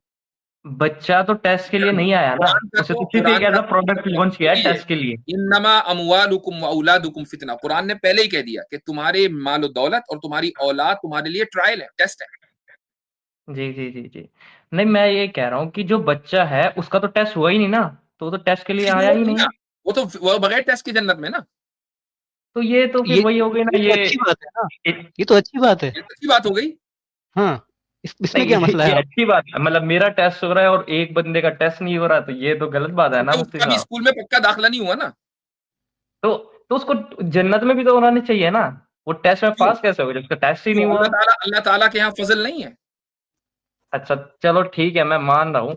मेरे को भाई ये अगर बताइए जो, अगर अगर जन्नत अल्लाह ताला की मिल्कियत है, वो चाहे जिसको लेकर जाए, उसने क्राइटेरिया बना दिया है कि बच्चा बालिग होने से पहले मर जाएगा तो जन्नत में लेकर आऊंगा, और अगर उसके वालिदैन सबर करेंगे तो उनको भी लेकर आऊंगा। इसमें तो ये तो प्रॉब्लम क्या यही बात है। जी जी जी जी, मैं समझ गया। तो ये बात हो गई ना, जस्टिस तो आप इसमें ला नहीं सकते ना, ये तो जस्टिस हो है? ही नहीं, नहीं फिर। बात बात देखें, दोनों चीजें हैं। एक आदमी ने गलत बोला, एक जात यानी अल्लाह की जात जन्नत की मालिक है, उसने उसूल तय कर दिया कि यहां अदल की बुनियाद पर भी आएंगे, फजल की बुनियाद पर भी आएंगे। ये दोनों सिफात है उसकी, एक सिफत नहीं है, दोनों सिफत है। किसी को फजल की बुनियाद पर लाएगा, किसी को अदल की बुनियाद पर लाएगा। इसमें आपको क्या प्रॉब्लम है? तो वो यही हाँ, कहना चाह रहा हूँ कि उसकी वो मर्जी। मालिक ना होता, वो ऐसा होता भाई जैसे किसी मुल्क का जज है, तो जज तो मुल्क का मालिक नहीं है, उसको अदल की बुनियाद पर ही फैसला करना है, इंसाफ की बुनियाद पर। वो फजल नहीं कर सकता, फेवर नहीं कर सकता। इसके बावजूद होता क्या है, मैं आपको मिसाल देता हूं। आप, मुझे लगता है पाकिस्तान के हैं शायद, नहीं तो नहीं, मैं इंडिया लग से रहा हूँ। है इंडिया से हैं, चलो ठीक है। इंडिया में मान लो एक बंदे को फांसी हो जाती है, ठीक है, तो वो फांसी होने के बाद सुप्रीम कोर्ट तक जाता है। सुप्रीम कोर्ट के बाद वो कहां जाएगा? प्रेसिडेंट को वो अब रहम की अपील करेगा, ठीक है। अब प्रेसिडेंट को रहम की अपील सुनने न सुनने, मानने न मानने का हक है या नहीं है? हम्म। है, हूं नहीं है कि नहीं? देख, हाँ मतलब मेरे को ये पता नहीं ये होता है कि नहीं, मैंने है, ज्यादा लॉ पढ़ा है, है। उसको जी जी। हक है। जबकि प्रेसिडेंट मुल्क का मालिक नहीं है, उसको तो 5 साल के बाद हट जाना है, कोई दूसरा आएगा, ठीक है। वो मालिक नहीं है मुल्क का, वो मुल्क का सबसे आला पोजीशन के ऊपर है, वो मुल्क का सबसे बड़ा नौकर है। उसको उसको पैसे जो सैलरी मिल रही है वो टैक्स के उससे मिल रही है ना, सबसे जी हाईएस्ट जी। उसकी नौकरी है, ठीक है। वो फजल कर सकता है किस पर? उस मुजरिम के ऊपर कि जिसका जुर्म सुप्रीम कोर्ट तक के प्रूव हो चुका हो। आप उसको यह हक देते हैं, उसमें कोई मसला नहीं है, वो फजल कर सकता है प्रूवन जो क्रिमिनल है उस पर। अल्लाह को जो कि जन्नत का मालिक है, आप उसको यह हक नहीं दे रहे हैं कि वो छोटे बच्चे पर कि जिसका अभी खाता ही नहीं खुला उस पर फजल करे? क्यों भाई? नहीं, मैं तो मतलब अगर अल्लाह ने उसको पैदा इसलिए किया है कि वो माँ-बाप का टेस्ट लेने के लिए, तो फिर बस टेस्ट लेके उसको खत्म करो, फिर उसको जन्नत में क्यों डालना? ये चीज़ होनी चाहिए ना, ये थी ना। इसलिए कि माँ बाप को आगे भी तो राहत चाहिए ना। अगर माँ बाप को ये पता हो कि भाई ये बच्चा चला गया और अभी ये कभी नहीं मिलेगा, अगले जन्म में भी नहीं मिलेगा, तो फिर उनका टेस्ट कैसे होगा भाई? सब्र तो उनको कभी आएगा ही नहीं। उनको ये कहा जा रहा है कि ये तुम्हारी ये जो फुरकत है, ये जो सेपरेशन है, ये टेम्परेरी है। अगले जन्म में यानी जब तुम पैदा किए जाओगे दोबारा जन्नत में, ये तुम्हारा इंतजार में होगा, ये तुम्हारी सिफारिश करेगा, ये तुम्हारे साथ रियूनियन वहां होगी। तो वालिदैन इस तरह सब्र भी करेंगे और वहां की खुशी भी होगी। लेकिन अगर वहां जाकर भी उनको बच्चा ना मिले तो खुशी कैसे होगी? फिर जन्नत किस काम की? हजरत, इनका सवाल तो प्रॉब्लम ऑफ ईयर से ज्यादा प्रॉब्लम ऑफ गुड लग रहा है मुझे। जी ये बात नहीं, सही नहीं, है। नहीं। ये ठीक। यहाँ चले, दो सवाल का नहीं जवाब तो हो नहीं गया। है। सवाल का जवाब तो हो गया। ये बताएं एक्स मुस्लिम भाई, उम्र कितनी होगी अभी? भाई मैं 24।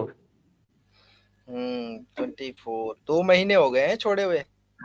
जी नहीं, मैं मेरा कोई ऐसा छोड़ने का, मैंने वो सच बताऊं तो मैंने ऐसे ही लिख दिया, पर मैं सच में जानना चाहता हूँ बहुत सारी चीजें हैं और ये सिर्फ एक सवाल नहीं था। जैसे कि अभी आपने बोला कि अच्छा चलो, उसको ये सवाल हल हुआ।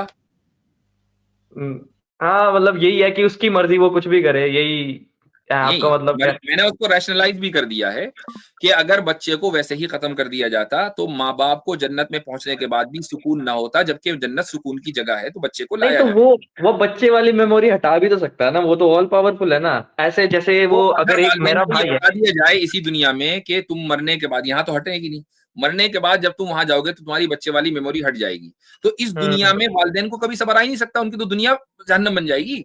नहीं तो बताना कि मतलब जैसे मेरा भाई है, मेरा भाई अगर जहन्नमी है, किसी वजह से मेरे भाई गुनाह करता है और मैं सवाब करता हूँ और मैं जन्नत में हूँ, तो ये बताया जाता है कि शायद से मैंने सुना था कि अगर मेरा भाई जहन्नम में जल रहा होगा तो मुझे जन्नत में तो सुकून आएगा नहीं, तो खुदा नहीं क्या बिल्कुल करेगा आएगा, मेरी इसलिए कि आपको ये पता होगा कि आपका भाई जो जहन्नम में जल रहा है ना, वो अपनी हरकतों की वजह से जल रहा है। नहीं बिल्कुल वो ऐसे ही तो खून आएगा, सुन ये बता कैसा आता है, ऐसे ही आएगा कि अगर आपका भाई अगर टेररिस्ट बन जाए और जाकर जो है वो बम वम फोड़ दे, तो आप ही खुद खड़े होंगे कि यार इसको गिरफ्तार करो और इसको अदालत में पेश करो, जुर्म साबित होता है तो इसकी फांसी के मौके पर हम खुद खड़े होंगे। ठीक है, नहीं ऐसे सुकून। मुफ्ती साहब, लेकिन मैं लेकिन ये तो एक नहीं चाहूंगा बच्चे ना को कि लेकिन एक बच्चे को अगर फांसी हो रही होगी ना, तो आपको कभी सुकून नहीं आएगा। वालिदैन को माँ की मोहब्बत और बाप की मोहब्बत औलाद के लिए बिल्कुल अलग होती है।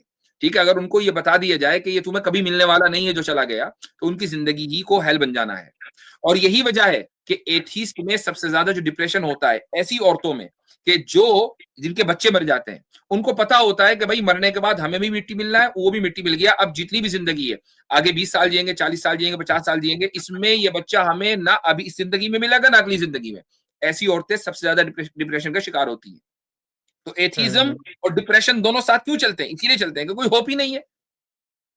मीनिंगलेस है वो तो मेरे को पता है, पर मुफ्ती साहब ये बात आ जाती है आगे कि जो, क्योंकि मेरा भाई है वो, ठीक है, चाहे उसने कितना ही गुनाह कर, चाहे वो टेररिस्ट बन जाता है, लेकिन मैं अगर मेरे को ये पता होगा ना कि मेरे सामने उसको जो है क्या बोलते हैं उसको, उसकी खाल खींची जा रही है, तब तो मेरे को देखो सब्र आएगा। मैं अपनी आंखों के सामने थोड़ी ना से सूली चढ़ता हुआ देखूंगा। हाँ ठीक ये है, भी तो है ना। वो बात बिल्कुल सही है।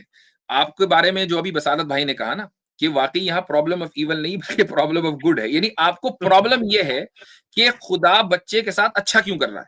भाई प्रॉब्लम तो इस नहीं पर होनी चाहिए कि बिना बुरा क्यों कर रहा है। नहीं प्रॉब्लम मैं इसमें कि अच्छा क्यों कर रहा है।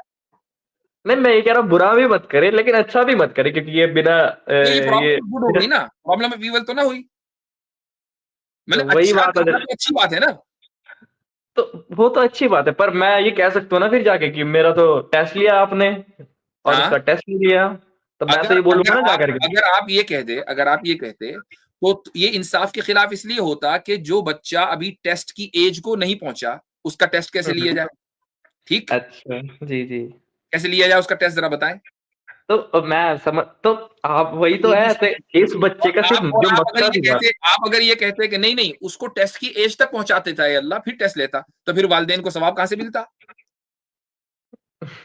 जी, मैं समझ गया आपकी बात, पर देखो वही है, चलो मैं समझ गया, बस वो आप ये कहना चाह रहे हो कि उसकी मर्जी, वो खुदा है, वो कुछ भी कर सकता वो है, तो ठीक है है? ही, आप ये वो तो है ही अपनी जगह, लेकिन उसने अपनी मर्जी को भी, उसकी हर मर्जी में, हर काम में हिकमत है। वो हिकमत है, मैं आपको खोल कर बता रहा हूँ। वो तो है ही कि उसकी मर्जी, वो अल हकीम भी है, उसके हर अमल के अंदर हिकमत है जिसको आप तोड़ नहीं सकते।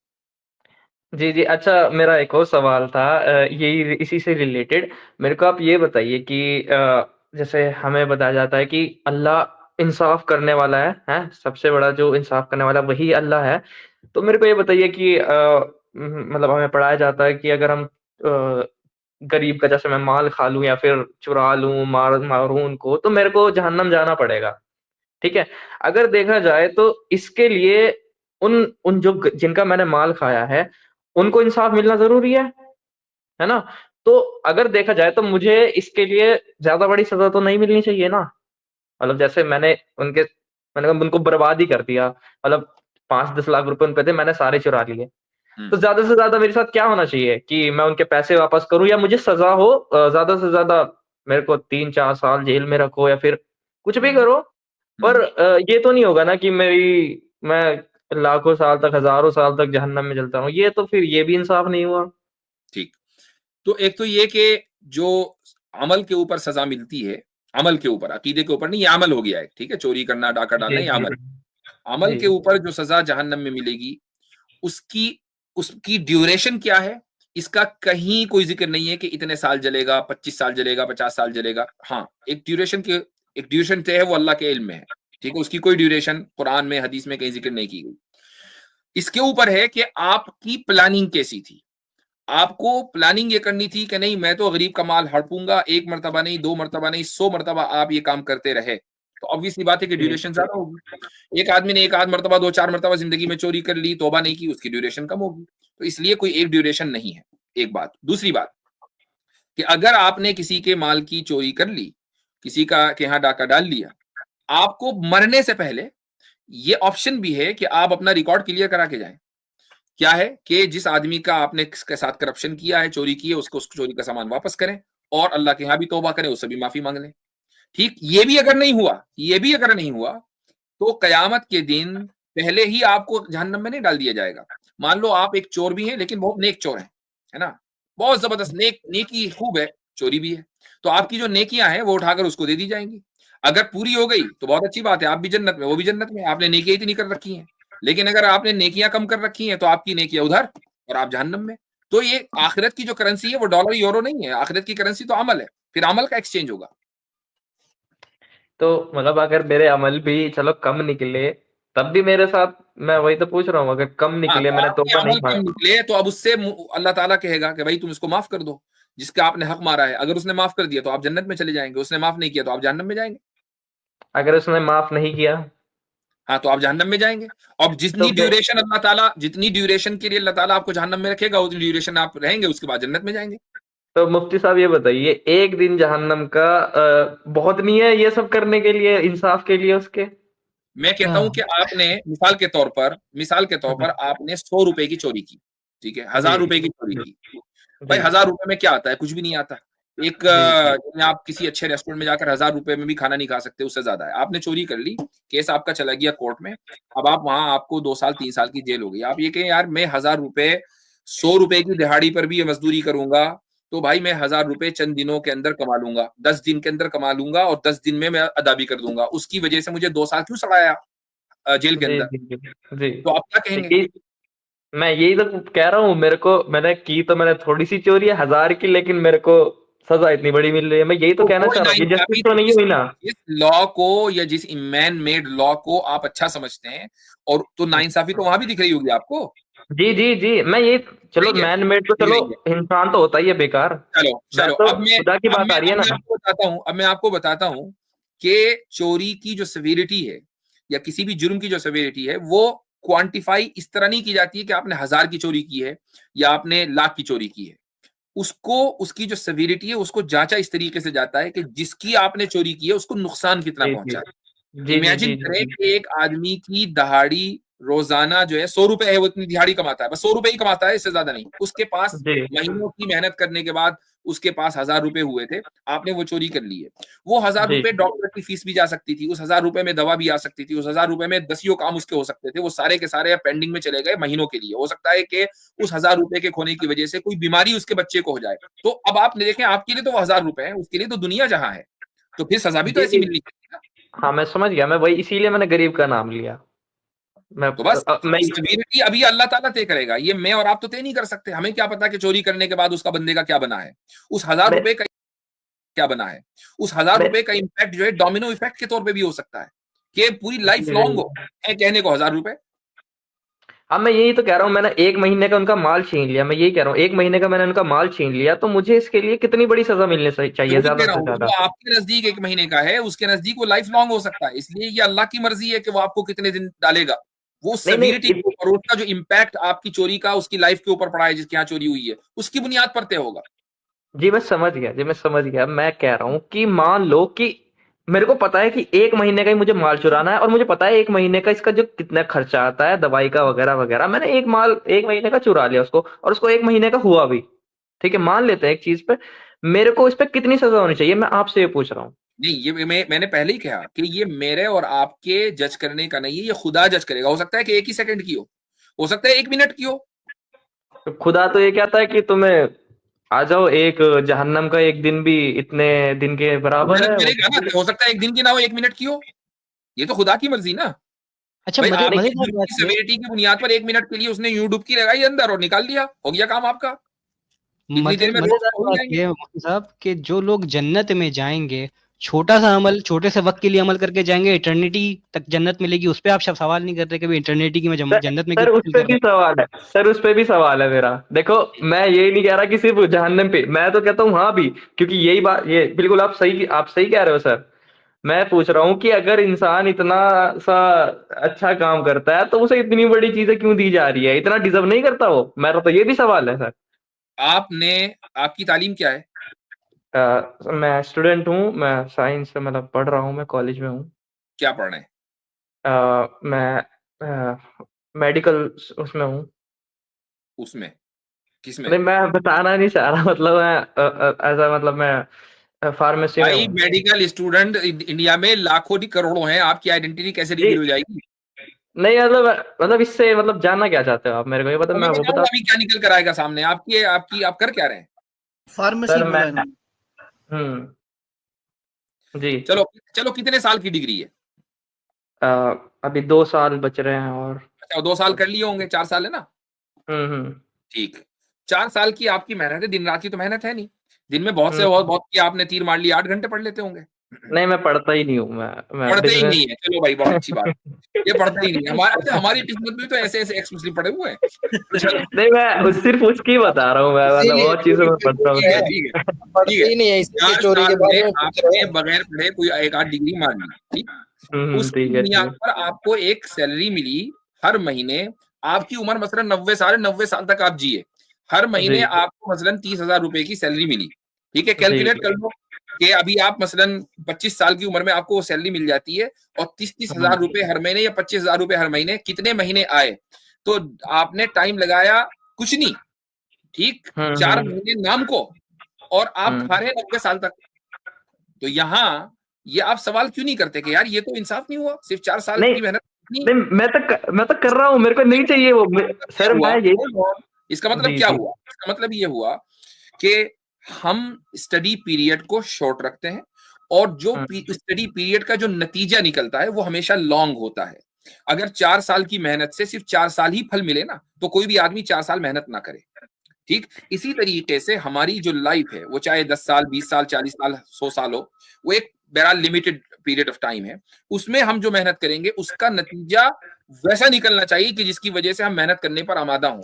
अगर हमें यहां से ये बता दिया जाए, या ये होते कि भाई तुम करो मेहनत 90 साल की उम्र तक के, मरने के बाद फिर 90 साल जियोगे, फिर मर जाओगे। अब उसके बाद बंदा सोचेगा कि यार मुझे नेमत मिली सिर्फ 90 साल की, इतनी सारी नेमत है और उनको भी छिन जाना है, तो अभी जन्नत में जाकर फायदा क्या हुआ? आदमी इसी गम में रहेगा कि ये नेमत मेरे से छिनने वाली है। सर मैं यही बता रहा हूँ आपको। मैं यही बोलने वाला था कि जो मैं पढ़ाई कर रहा हूँ ना तो मुझे उससे कुछ उम्मीद है। मैं अपने फादर का बिजनेस करता हूँ और मुझे 30,000 की नौकरी नहीं मिलेगी जो मैं पढ़ रहा हूँ, मुझे पता है। और आपकी बात नहीं हो नहीं रही है, मिलेगी, नहीं मेरे को चाहिए। जनरल बात हो रही है, एक जनरल बात हो रही है। जी मैं समझ गया, पर मेरे को उससे भी कोई, आप कह रहे हो ना कि आप यहाँ सवाल नहीं करते, मैं तो कर रहा हूँ वहां पे भी चलो, सवाल, लेकिन मैं तो खुद कुल कह रहा हूँ मिला सर। के एक फिलोसफर गुजरे हैं हजरत 1819 में, उनका नाम नहीं मुझे याद, पता नहीं अजीब सा नाम है। उनको दुनिया का जो है वो सबसे, हिस्ट्री का जो है सबसे उदासीन फिलोसफर कहा गया है। उस बंदे ने कहा कि सबसे अच्छे वो लोग हैं जो पैदा ही नहीं हुए, उसके बाद वो लोग हैं जो पैदा होके मर गए, और सबसे बुरे लोग हैं वो जो जिंदा हैं अभी, जैसे कि हम सब लोग। उसका नाम हिस्ट्री में आता है सबसे उदासीन। हमारे बात इन बिल्कुल सही है, हमारे इन मुर्तद भाई के नजदीक सबसे अच्छे वही लोग हैं जो पैदा नहीं हुए। आप उन्हीं की तारीफ करें। मैं ठीक है, सोचा जाए तो सही है। आपसे देखें, आपके सवाल बहुत होंगे मेरे भाई, एक बात सुनिए, लास्ट कमेंट कर लें, वरना गुफ्तगू तो आपके साथ चलती रहेगी। और मुझे भी ऐसे लोगों से गुफ्तगू करना अच्छा लगता है कि जिनके बारे में मुझे लगता है कि हाँ भाई ये क्वेश्चन लेकर आए हैं। बस नीयत सही होनी चाहिए। नीयत जो है अगर आपकी गलत है, आपकी नीयत समझने की नहीं है, टाइम वेस्ट करने की है, तो फिर जाहिर है कि कोई फायदा नहीं है। लेकिन मैं समझता हूं कि आपके साथ गुफ्तगू पब्लिक प्लेटफॉर्म के बजाय प्राइवेट प्लेटफॉर्म पर होनी चाहिए। और फिर चाहे हम उस गुफ्तगू को पब्लिक कर दें, वो अलग बात है। क्यों? इसलिए कि पब्लिक प्लेटफॉर्म में बहुत सी मर्तबा ये नफ्स बीच में आ जाता है कि यार इस बात को एक्सेप्ट नहीं करेंगे। तो आप मुझे एक जेन्युइन बंदा लग रहे हैं। मैं चाहूंगा कि आपके साथ कभी गुफ्तगू हो और आपके जो भी शुबुहात हैं, डाउट्स हैं, उनको क्लियर किया जाए। उस वक्त तक आप अपने कॉलेज की यानी किताबें ना पढ़ें, कोई मसला नहीं, हमें उससे कोई बहस नहीं। आपके अब्बा का बिजनेस है, वो आप चलाइएगा, लेकिन इस्लाम की किताबें पढ़ें तो आप समझें। ये जो स्ट्रीमें आप गैर मुस्लिमों की या इन मुर्तदों की देखते हैं, इनसे आपको इल्म हासिल होने वाला नहीं है। यही आपके डाउट्स का सोर्स है। चलें जी, अगले बंदे बोले। ठीक है मुफ्ती साहब, अस्सलाम वालेकुम। वालेकुम सलाम।